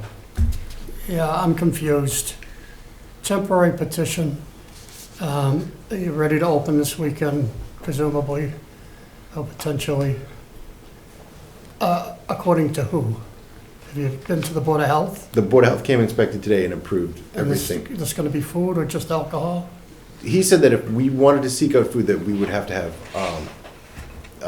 prepackaged, non-perishable And I'm so sorry? He said that he would approve us for prepackaged, non-perishable food to be served, Mhm. if the board required. If not, then we wouldn't offer food there, because the brewery next door has pizza, and you're directly next to that. And why are you trying to open temporarily, just because you think that That was keeps a the board at suggestion bay? from the board last time we were here, so my intention is to try to do everything that the board is asking of me, so I just took that suggestion seriously and tried to find a way to be open as soon as Yeah. possible. Yeah, I think it perhaps came from me, and I had thought that putting the license to use in a safe way that made sense, and while work continued in other parts of the site, if that was an option. I didn't know if it were or not. Obviously, having to go through the channels of the building department, health department, those were requirements of it, but it was just a suggestion to get that thing used. Your plans that this is just for your classes or open to the public? So this would allow us to serve during while we were open for classes, which are Friday and Saturdays. Yeah, I've had problems with the delay. I also have problems with this. I'd rather you keep working on getting it done than try this temporary, because we're not even technically supposed to issue a license. And when it's being built out like this, till you tell it's built out, and we go down and make sure it's built out the way you told us it was gonna be built out. So how do we do that with a temporary setup? We can't see the parts that aren't finished yet. So it's just, I'm more than happy to. and I don't understand the floor pattern here. You're gonna put a partition between the bar and the door that's farthest to the left? On the left side there is the retail area and one of the busier classrooms. And so the partition there keeps you from the area that's still under construction, but allows you a pathway to the bathroom. Okay, thank you. Just to follow up on Mr. Lane's comment, I mean, I concurred at the last meeting that I think it would be advantageous for Mr. Adams to look for an opportunity to utilize the license, even if it's a temporary, smaller facility, so you did act on our suggestion. The plans have been filed with the building inspector. I did speak with him today, and he's sent me an email this afternoon saying that the plans look okay for temporary egress under limited occupancy. Your Board of Health inspection was purely from a perspective of if you were to offer any food options, would the Board of Health approve of I guess you would be looking at packaged food or catered food or food to be brought into a class? His main concern is that there's several requirements to be able to serve any alcohol or food. So I had to meet all of those requirements in that area. So his main concern was the floor has to be correct, there has to be hot and cold water, there has to be a series of other things. So all of that is there and approved for the service of alcohol and prepackaged food if the board wants to require that. Right. So he made it clear that that was up to your discretion. I'll turn to Mr. Plasko. In past discussions regarding beer and wine liquor licenses, I think the board has shown a preference for food options to be available. It's always required, Yeah. the liquor license. So that would certainly be something we would like you to do in conjunction with getting the license, having the license. Any other comments and questions? Mr. Plasko? Just trying to understand this. Can you make it clearer what's going to be open? If you open this weekend, what would be open? Where would people be able to go and not go? Do you want me just to show you on the Please. Just so I'm aware. So the main area of occupancy is this central space here. Okay, this front part? Yeah. So this is where the glass door is now. So you're petitioning off this? So this Are you area, petitioning off this? the customers would only have access to this area here. So this is a classroom. Oh, this is where they're going to be, not over here? Exactly. While you continue working here? Yeah, exactly. Okay, so I thought you were putting them over here. No, so because then they can get in and out here. they get to the bathroom. And Gotcha. then they can, this is a retail area, this is not a bar area. And then that's the cost. Gotcha, thank you. Yeah.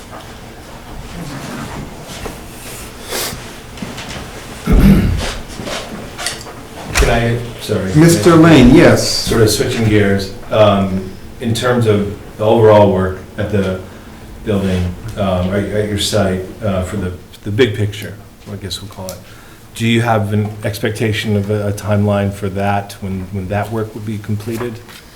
We're doing really well now. All the plumbing is installed, the electrical's installed, all the drywall is up, the painters have been in there now. Some of the furniture is already done, so somewhere around June.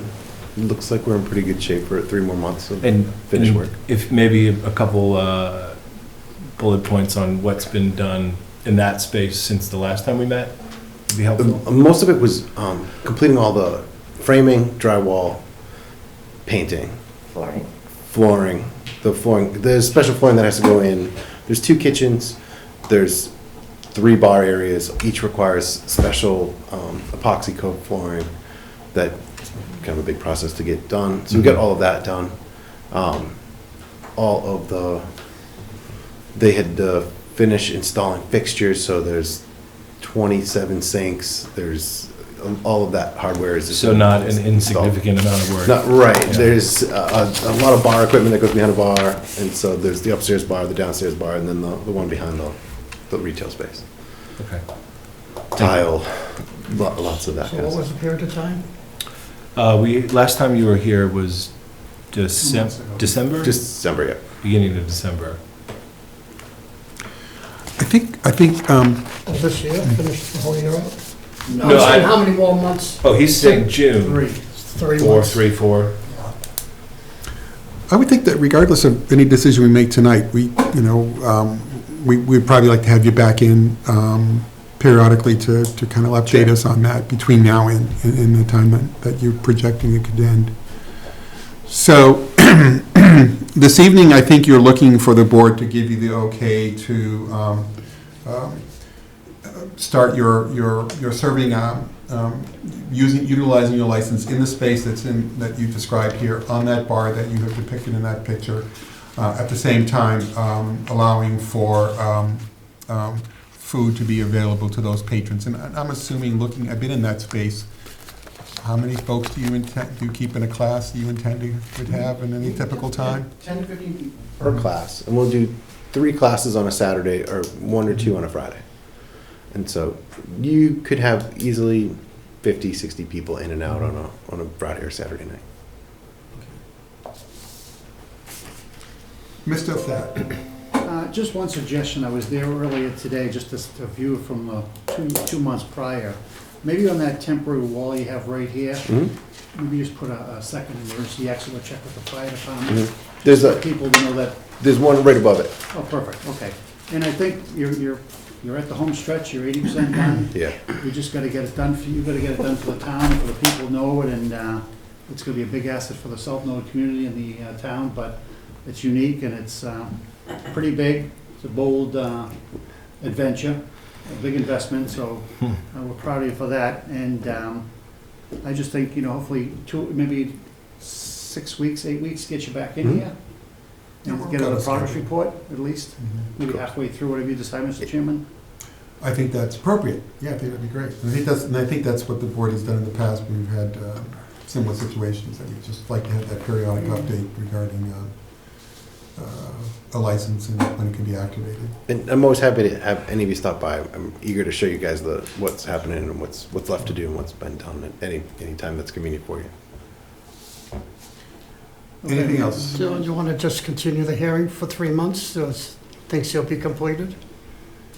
Yeah, but I think he's looking for temporary, just to use the license for that one little room, Oh, right? that's kind of a separate issue. Right, yeah, I think Amanda's gonna question it first. Amanda? Yeah, so Yes. 2 questions. Two. One was, from your conversation with building, when they say limited occupancy, is that a known defined quantity?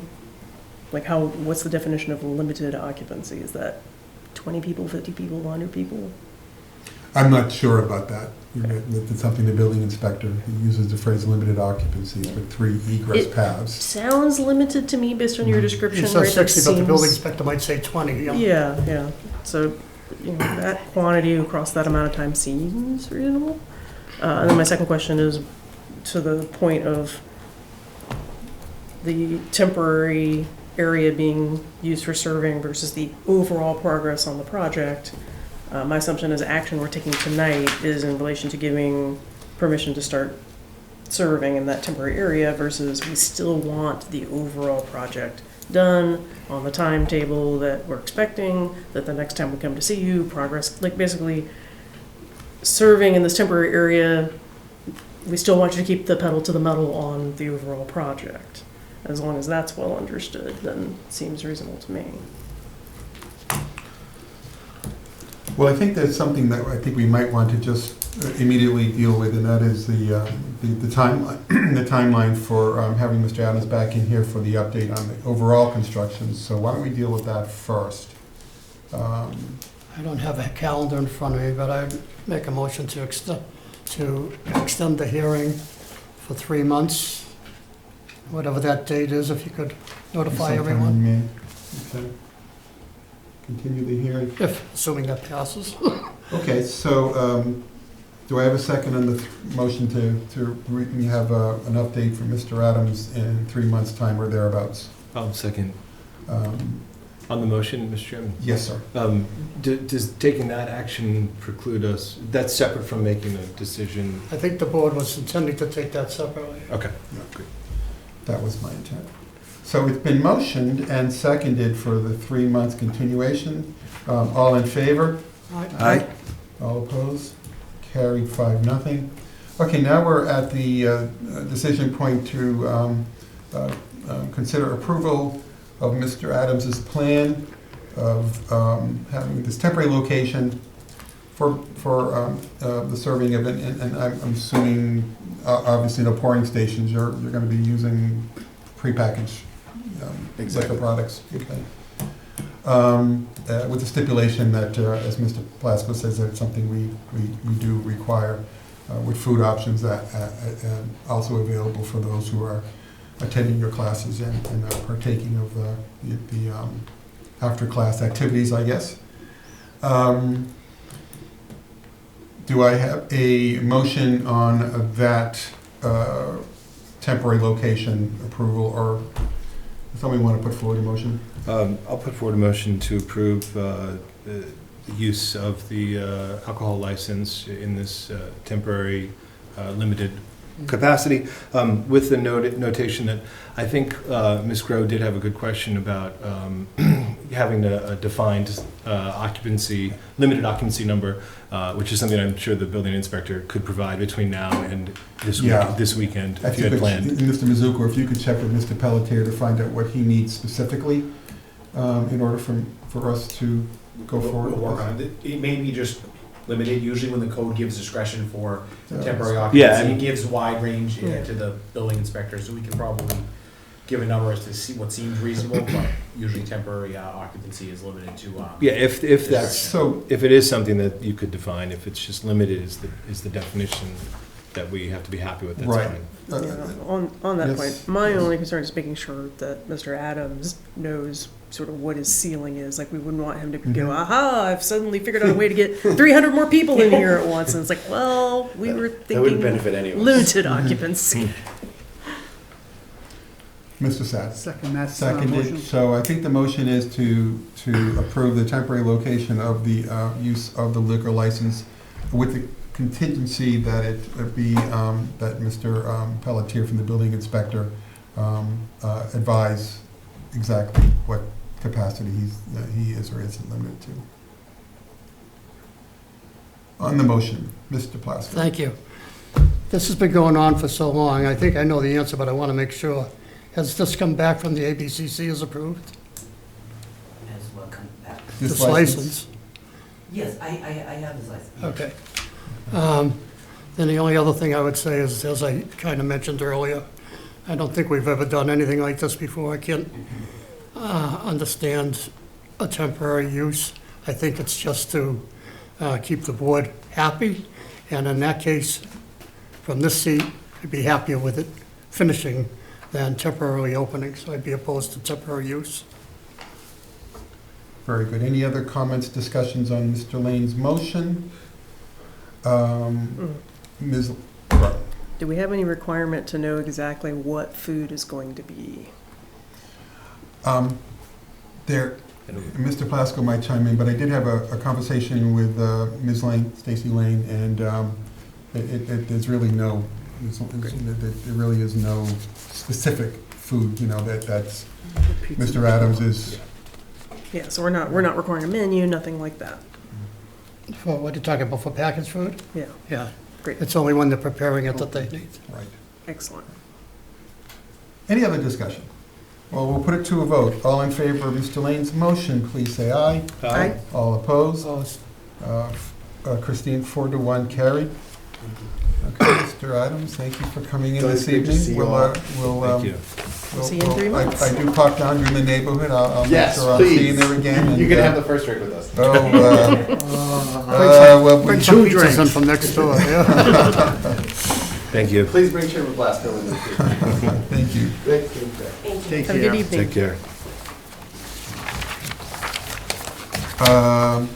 Moving back to our main agenda, all right, I think we're at 4.12, letter of support Comcast, submitting a request for a letter of support with regards to MBI broadband equity, access and deployment program that will fund broadband to underserved areas. I think they've included their Sample letter. sample letter. Any discussion? Ms. Grove?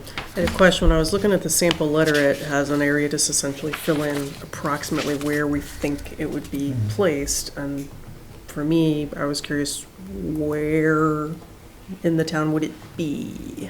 That's the challenge. We don't have necessarily one spot that we would be able to fill in. We would probably just say something like the entire town. And whatever support, it's MBI gives grants out, usually munis can't get them, but there are some parts of town that are only served by Comcast. I would just keep it as generic as possible. I just don't understand, what's our role in this? Why are we, I have no reason to want them not go forward. Is this only helping Comcast, or is this gonna be all providers? But depending on how MBI gives out the funding, it could help Comcast with low-income homeowners, so we obviously think they should go with Norwood Light because we're the best option.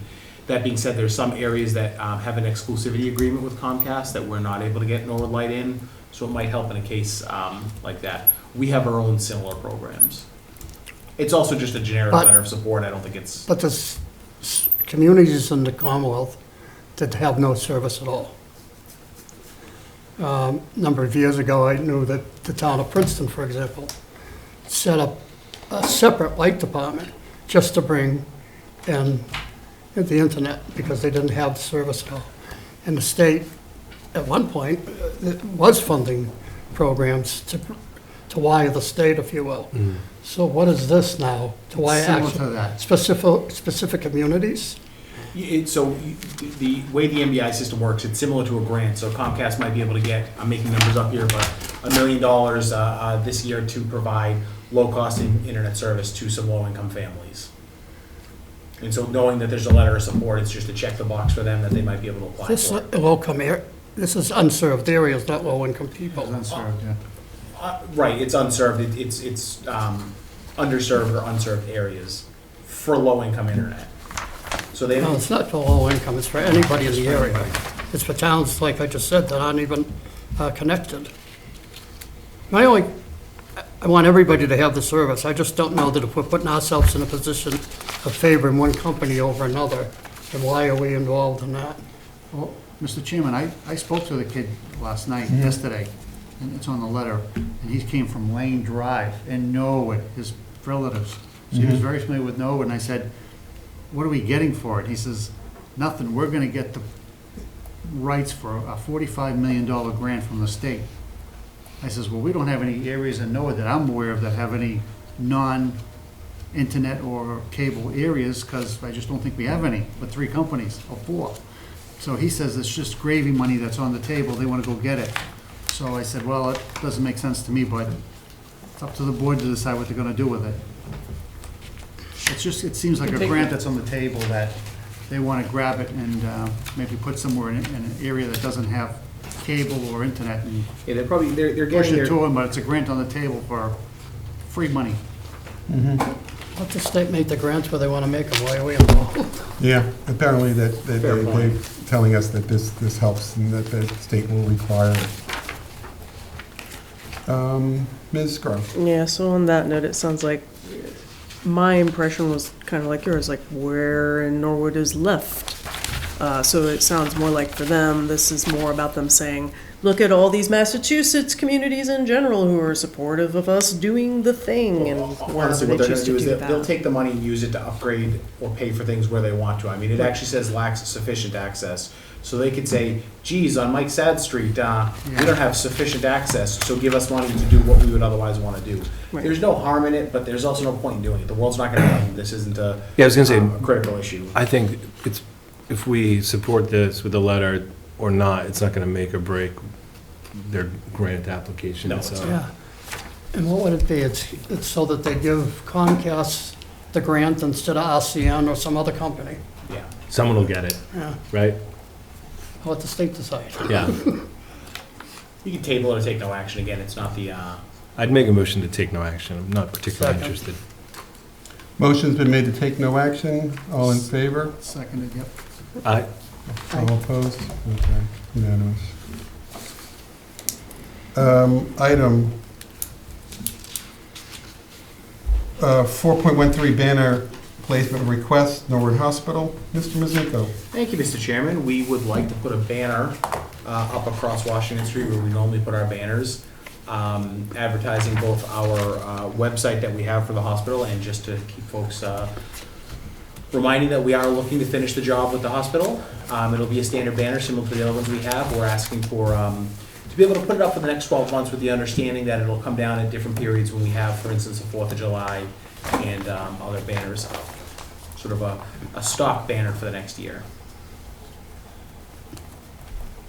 On the motion, Mr. Chairman, Mr. Manager, what if we put 2 of them up in town? That one site in listen, I would put 1,000 up in town if I Yeah. could, and blast signs everywhere, believe me, I could, I'd love to. That's really the only sign that the only place that we have that we know we can hang one on the road there, because we have the truck clearance there. We're looking into what digital signage we can get, and those signs that sort of project images up on walls and stuff like that to make sure we're getting the logo and getting the name out there. So this is just a starting point, but more places we find, the more we'd like to do. I'd love to do some of the billboards, but remember, we don't own those.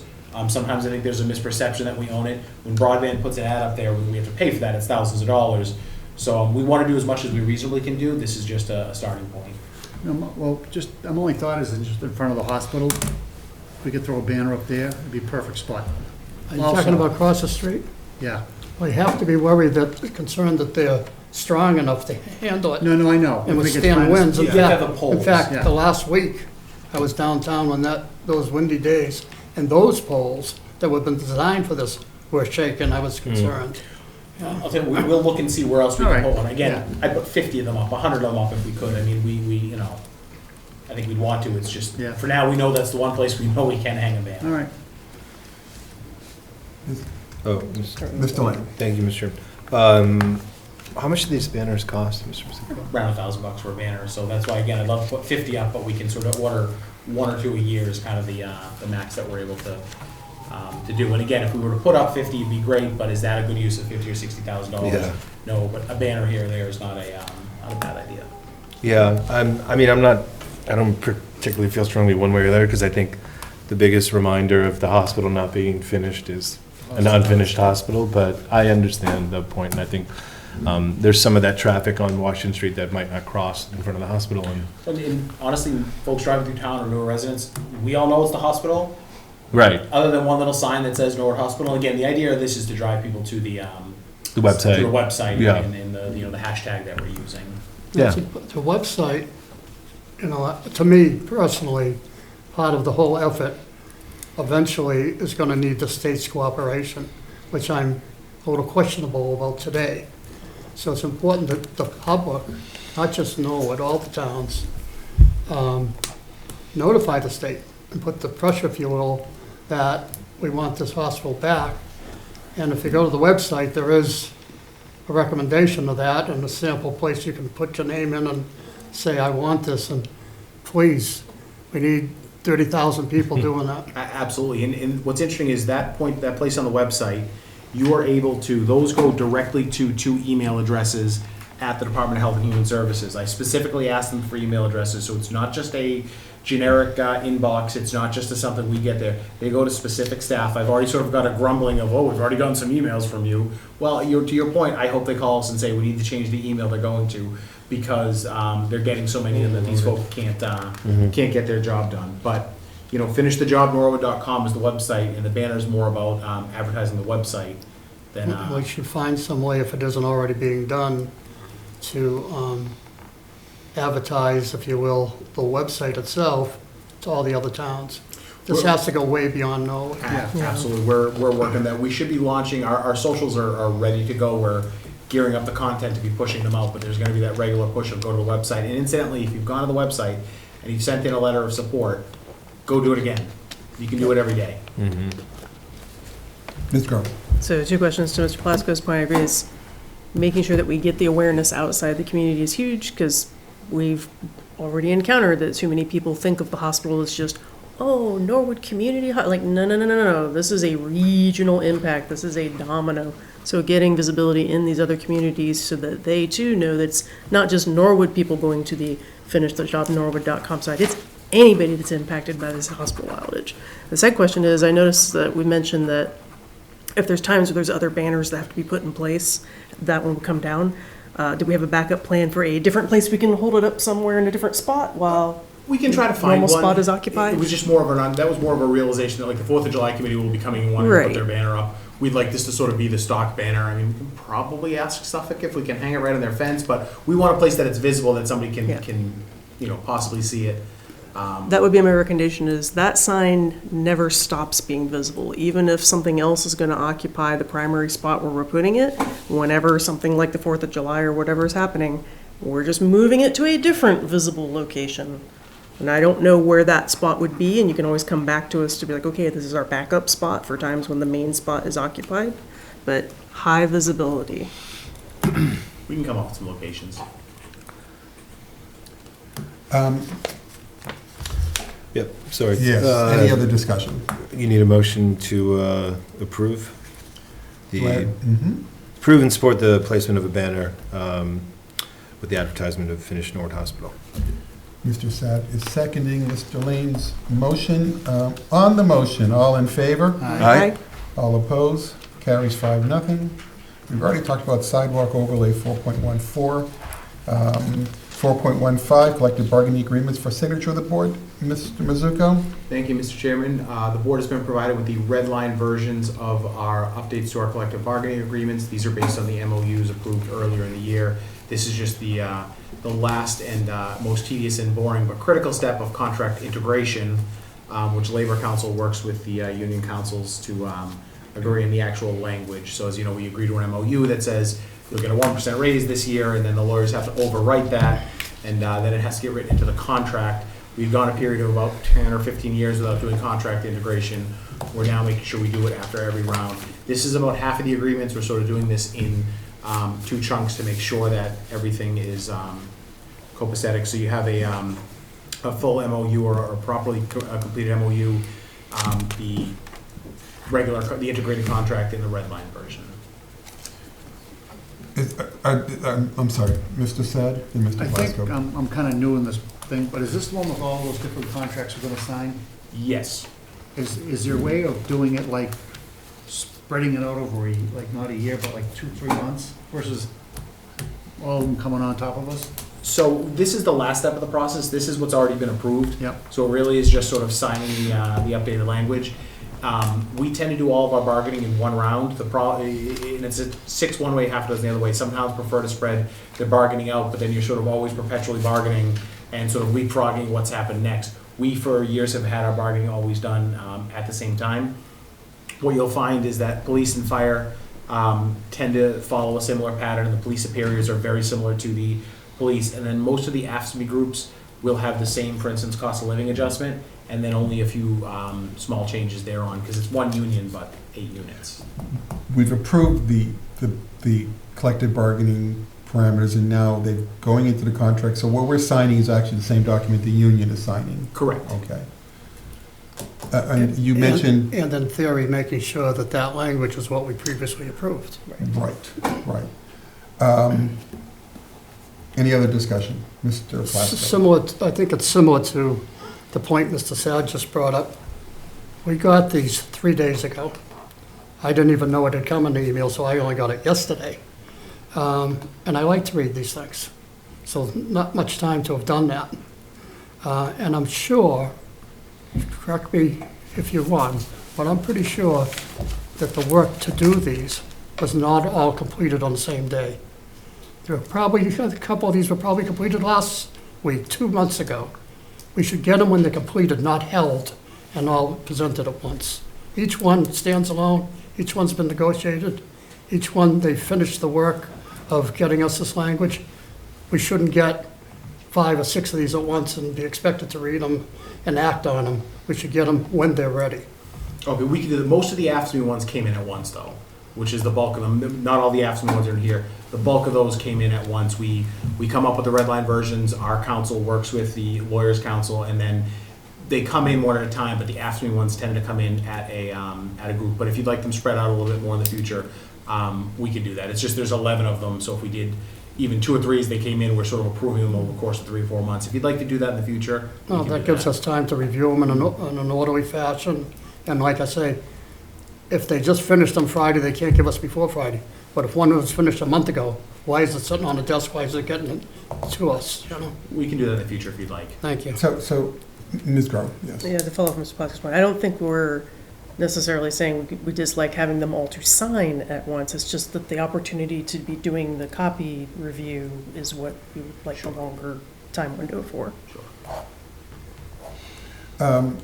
It sounds like the board would like an opportunity to review the detail, and should we table this until next meeting for a formal vote on the signatures?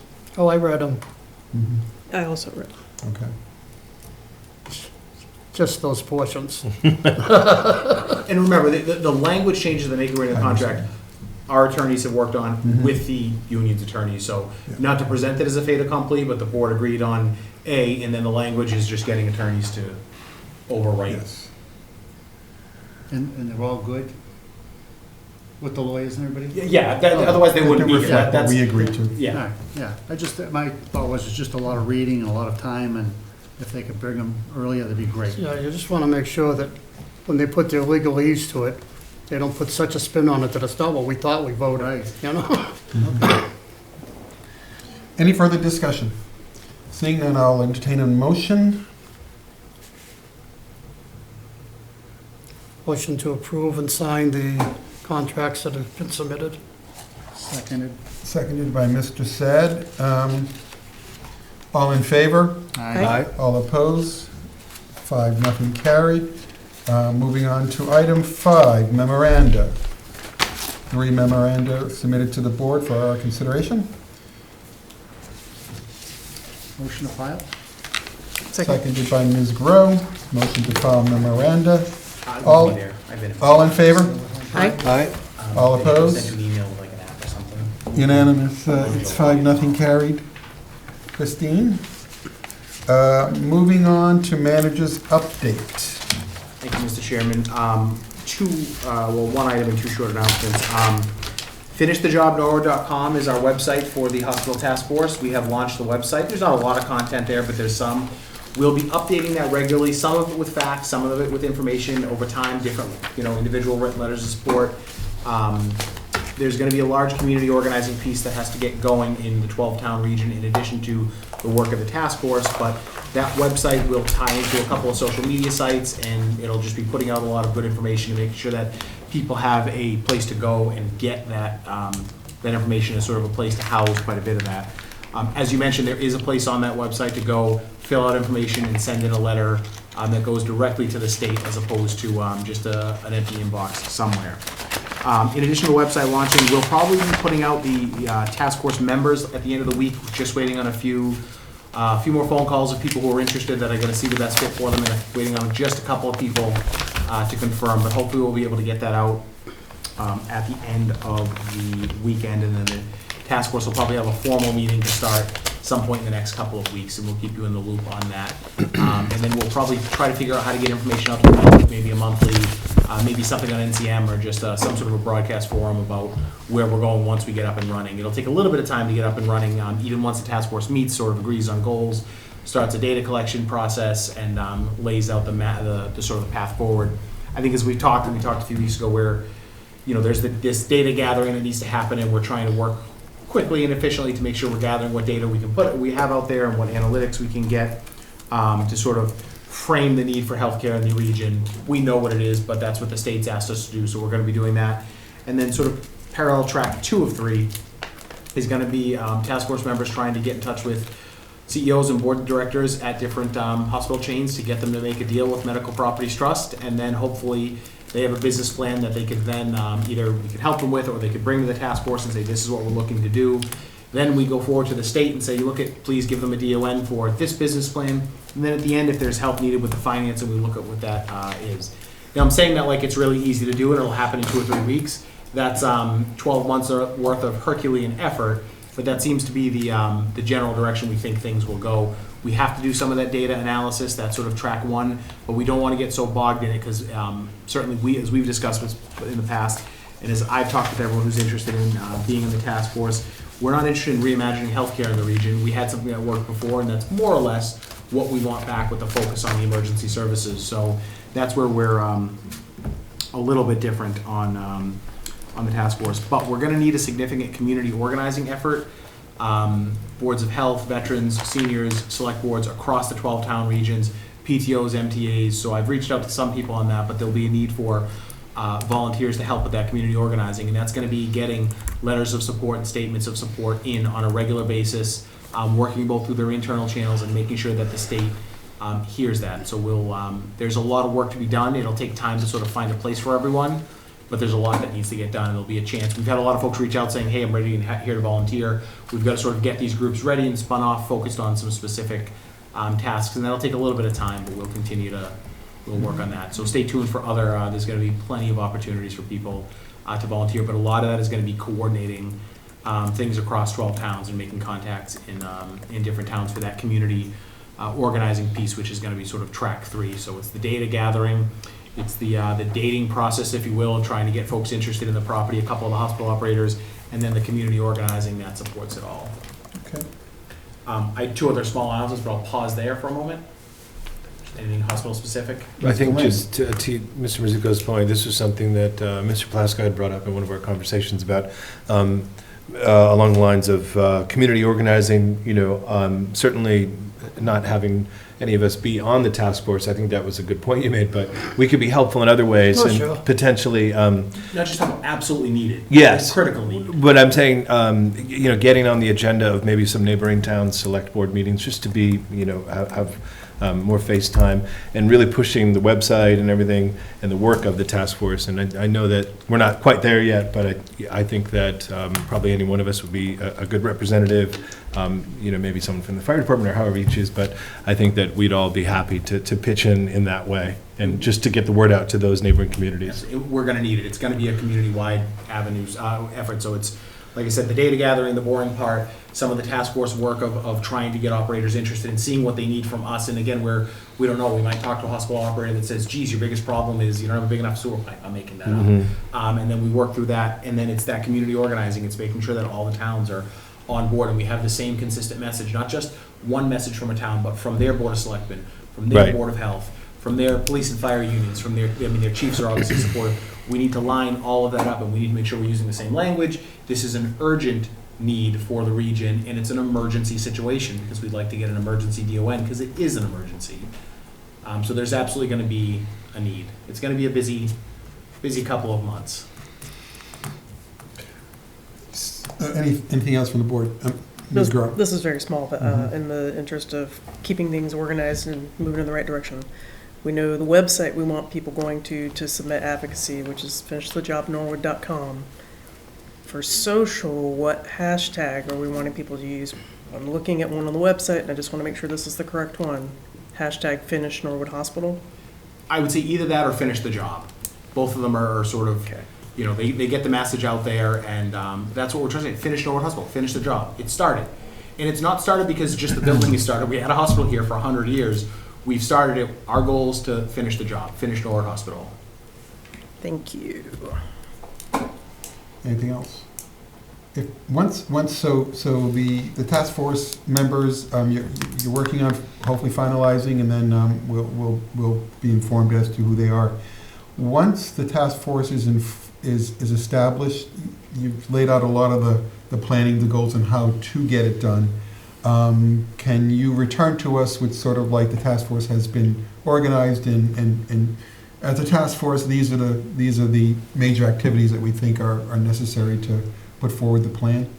I think so, yeah. It's Bring them in. Or have yeah, them well, in- it's a big group. I don't know if we could bring them all. Or Yeah. give us an opportunity perhaps to attend the initial meeting and so forth, just so we can. We'll make sure to keep the FaceTime. board in the loop, and it'll probably be a regular update at most board Yeah. meetings that there will be something happening, and we'll, there'll also be, we put out some press about the website being out there. We'll continue to do that. I think the next couple of months, it's gonna be, fits and stops, but there's gonna be a lot happening. And again, I'd like to put out this weekend or this Friday, everyone on the task force, just waiting to hear back from a few people who said they're interested, they're checking with their counsel, they're making sure that there's not a conflict, and then a few other folks that I haven't had a chance to talk to yet to make sure that the time works and their interest works and aligns. Yep.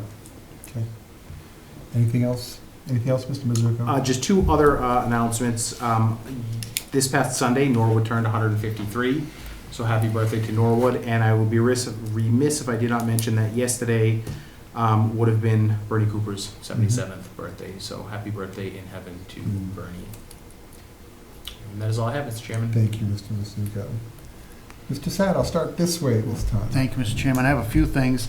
I got a shout out to NCM. I switched from Xfinity to NCM, and I love it. Mhm. It is spectacular.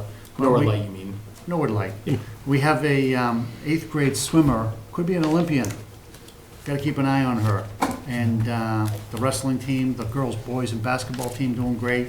The indoor tracks running right along. So I want to thank all of them. I like the pun. Unattended. Yeah, Run right along. they're all doing great, and hopefully we'll get some tourney runs with them. The other thing was, it's a 36th annual South Norwood Derby. I got a few flyers for the board members, and we'll have more information next couple weeks, once I finalize the DJs signed. Nothing, Sam White is spectacular. We're lucky to have him, that's all I could say. So Sam, thank you for all your help and work, and we've got everything lined up, ready to go.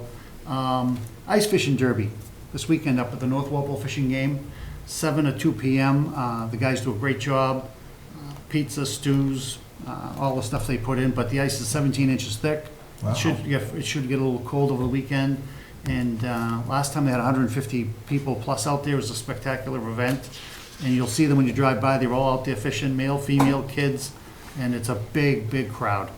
And in closing, on a personal note, for my family and myself, I want to wish my mother a happy 100th birthday on Friday. Congratulations. So we have a letter of recommendation, accommodation from Congressman Lynch and President of the United States coming. So happy birthday, Mama. We'll see you Friday and Saturday to the family. And that's it, Mr. Chairman. Thank you, Mr. Sad. Mr. Lane? Thank you, Mr. Chairman. Just briefly, there's a budget balancing committee meeting tomorrow night we had talked about. Additionally, there's another middle school building committee meeting, I believe, next Monday or the following Monday, but certainly before our next Selectmen's meeting. And for those people that aren't able to catch those meetings, I'd be happy maybe just to have a few minutes at our next meeting to give some updates. And as you're on the committee as well, we could do it together. Just thinking about the people that may not catch those meetings and watch this one. And just additionally, I had a quick question. Someone asked me about the Morse House, sort of where we're at in the process of any kind of... In Morse House, we had a real kind of delay as to just how to proceed, and the Historical Commission people wanted to apply for that state designation. So we were kind of waiting to hear from that, but that's taking way too long. Okay.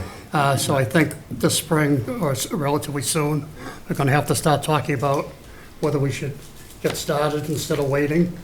And also, actually, I think we probably neglected to tell the board, we had been approached by Cultural Council people, wanting us to be aware that there's a state fund that might be available. and it was going to be very quick to put together that application. So we had a couple of the people that were interested in doing that sit down with John, staff, to make sure it was done in a proper way, and that we could actually qualify for it without having to make a real commitment to what would happen with that property. So we have a grant, or a request for a grant in. So when we see whether we have that money added to it or not, we can make some more, hopefully, permanent plans and move forward a little bit. Great, thank you, appreciate it. And that is it, Mr. Chairman. Thank you, Mr. Lane. Mr. Plasko? Well, I don't know that I can meet 105 years, but Thursday will be my wife and I's 55th wedding anniversary. And while I could get colorful and flowery, throw a lot of flowery words out there, I'd probably start crying. So I just simply want to say, Kathy, love you, and thank you very much for all these years. I took a little leeway. Board had appointed me to head the process of the license renewal with Verizon. And we're a little behind in the schedule for the first step, which is an ascertainment hearing. So we had to get it scheduled and planned to get it scheduled. So working with staff, we've figured out when we have to advertise it and get that hearing done. So we will be having that hearing during our meeting of April 8th. And I kind of took that on myself as well, because that's our first reorganizational meeting. Who's going to be chairman and all that kind of stuff technically has to get taken care of. So I just want people to be aware. And we had to post that as an in-person. I would have preferred to have like a hybrid, so if people wanted to give input, it might be easier for them to give the input. But the law that allows hybrid and remote meetings ends the end of March. And while it's expected that that may be extended, we don't know that it's going to get extended. And I double-checked that my thinking was right with the town council, and he said if we're advertising at this point, anything after March, the end of March, we need to, should be doing it as in-person. So that is advertised as an in-person hearing, Okay. just so everyone's aware of it. Nothing else. Thank you, Mr. Plasko. Ms. Grove? Thank you, Mr. Chair. So I also had the opportunity to meet with Mr. Plasko and have him relay, information and background about Verizon, so we continue to sort of get more of us cross-trained on it. So that was very productive, and so I'm really enjoying that. Sorry, I'm a big nerd. And then the second thing I wanted to mention tonight is in March, on the 27th, we are going to be having a seminar by the Anti-Scam Task Force. It's going to be Scams 101, Spot, Report, and Stop. And the reason I'm mentioning it tonight is one of the things that's come up in the process of doing the work on the Scam Task Force is there's also a need, besides educating the public about scams and how to avoid them personally, I feel like there's also a need for us at our level to be very conscious of scams as well, because some of the techniques we're starting to see is their scammers are moving beyond just simply targeting a resident for their personal bank account. Now they're trying to go after higher profile targets like town governments, like members of boards. And so many of the tricks and techniques that scammers use on residents, they apply the same exact techniques targeting public servants. And so I would encourage members to attend one of these, because you'll learn the same exact techniques and be able to be ready to spot them and to know what to do about them if they happen. I had an incident, a friend of mine who works in a fire department in another state, had a very, very targeted scam that was very custom built around the fact they knew he was a firefighter and they knew which town and counties and all these details. But he finally got to the point in the process where he realized, oh, this is actually a scam. And so he talked to the folks at the courthouse and said, well, what do you guys want me to do now that this is happening? They said, oh, just hang up. But that's actually not what you should do.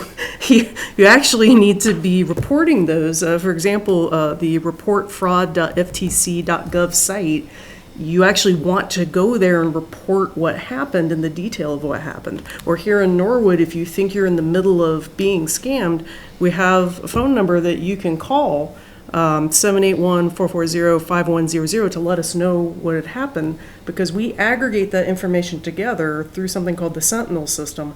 That's what lets us do something about scammers, is the aggregate of all of those reports to say, here's the patterns we're seeing. We notice they're using these techniques, or we notice they're always using these IP addresses, or always this phone range. These are the kinds of things that let us get to the root of the scammers. Like, everybody remember those, your car warranty is expired. You notice how you don't get as many of those anymore? That's because they used the aggregate of that information to find who those two guys were and how they were specifically doing it. So it's really important for us to not only be very conscious of people, pressuring or claiming they're from a different department or claiming they're from the state without evidence that they're from the state, but also knowing what to do once that happens. You don't just hang up. You can actually report this stuff. If it comes in your phone, there's a little link at the bottom of a text that says report junk. That feeds into the FTC system. So this is the kind of thing that I feel it's really important for us to be on top of, and I would encourage anybody to come out to this seminar, including, staff or anybody on the board. And it'll be Thursday, March 27th in the Simone Room at the library at 7 p.m. Could you remind us who else is, who's on the task force, who's working with you on? Yes, so I'll get you the names because I am very bad at people's last names. But essentially we have a collaboration between members of, there's obviously myself on the board, Selectmen, members of the library, members of the senior center. We also have some individual folks who live in the town in industries that are relevant, such as members from the local banks or members from local public social service. Essentially, any of the sort of vulnerable community groups. We have multiple members of the Norwood Police Force. We actually have the detectives that work the specific scam cases.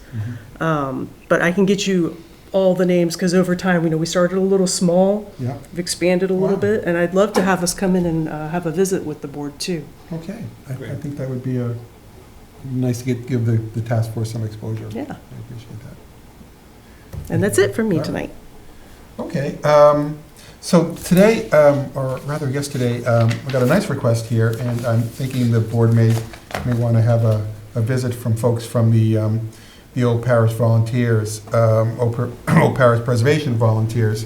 Patty Fanning from the Old Parish Preservation Volunteers sent an email requesting permission to hold a short parade on Central Street from Town Hall parking lot to the Old Parish Cemetery, followed by a ceremony at Old Parish Cemetery on Saturday, April the 19th, 2025, beginning at 10 a.m. The reason it's April the 19th, it is the date of the 250th anniversary of the Battle of Lexington and Concord. So this event will commemorate the 250th anniversary of those in South Dedham, now Norwood, who answered the alarm on April the 19th, 1775, and mustered in Dedham's center. More than 60 men from South Dedham responded to the alarm, and 20 of these men are interred in the Old Parish Cemetery. Flowers will be placed on their graves. Norwood Colonial Boys will lead the parade. The town manager and the Norwood Director of Veteran Services have agreed to speak at the ceremony. The members of the Board of Selectmen are invited to attend and participate. The event is open to the general public, so it looks like a great event to commemorate this special 250th anniversary. I know I didn't put it on the formal agenda. I thought it might be nice if we invited the folks from Old Parish to come here and speak to the event a little bit more, but I'm just wondering if the board has a desire to, with this information, to allow them to plan it out now and perhaps give them approval for the event itself on April the 19th. So moved. Second.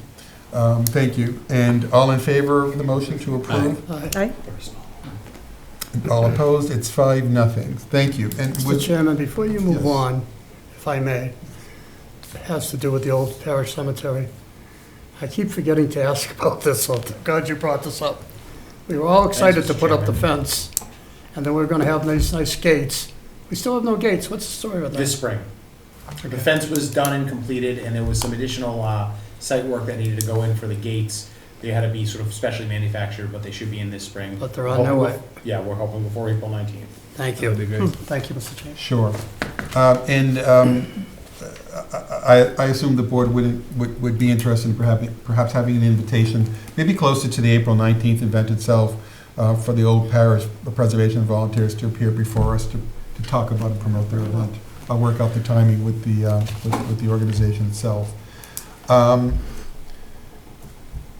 Mr. Lane mentioned the middle school building committee. The building committee has scheduled, periodically from time to time, we are able to access the site and get inside the building to see progress being made. And the committee itself has asked for our April 14th, I believe at 4 p.m., it's a Monday, to have another tour of the building, the New Coakley School, and I would just want to put that out there. If any members of the board would like to participate in that tour, just let me know, and I'll email you the confirmation when the details get firmed up at our next meeting. But this will be an opportunity to actually get inside the building and see how the construction inside the building is coming along. And the final note would be, we've never had this happened in my experiences with the concert committee, but we've never had to cancel, to my memory, a winter concert due to snow, but we had to cancel 2 concerts this year. Wow. So we are rescheduling one of them. It's the only one we can reschedule with, is on March 9th, 2 p.m., that's a Sunday, at the high school.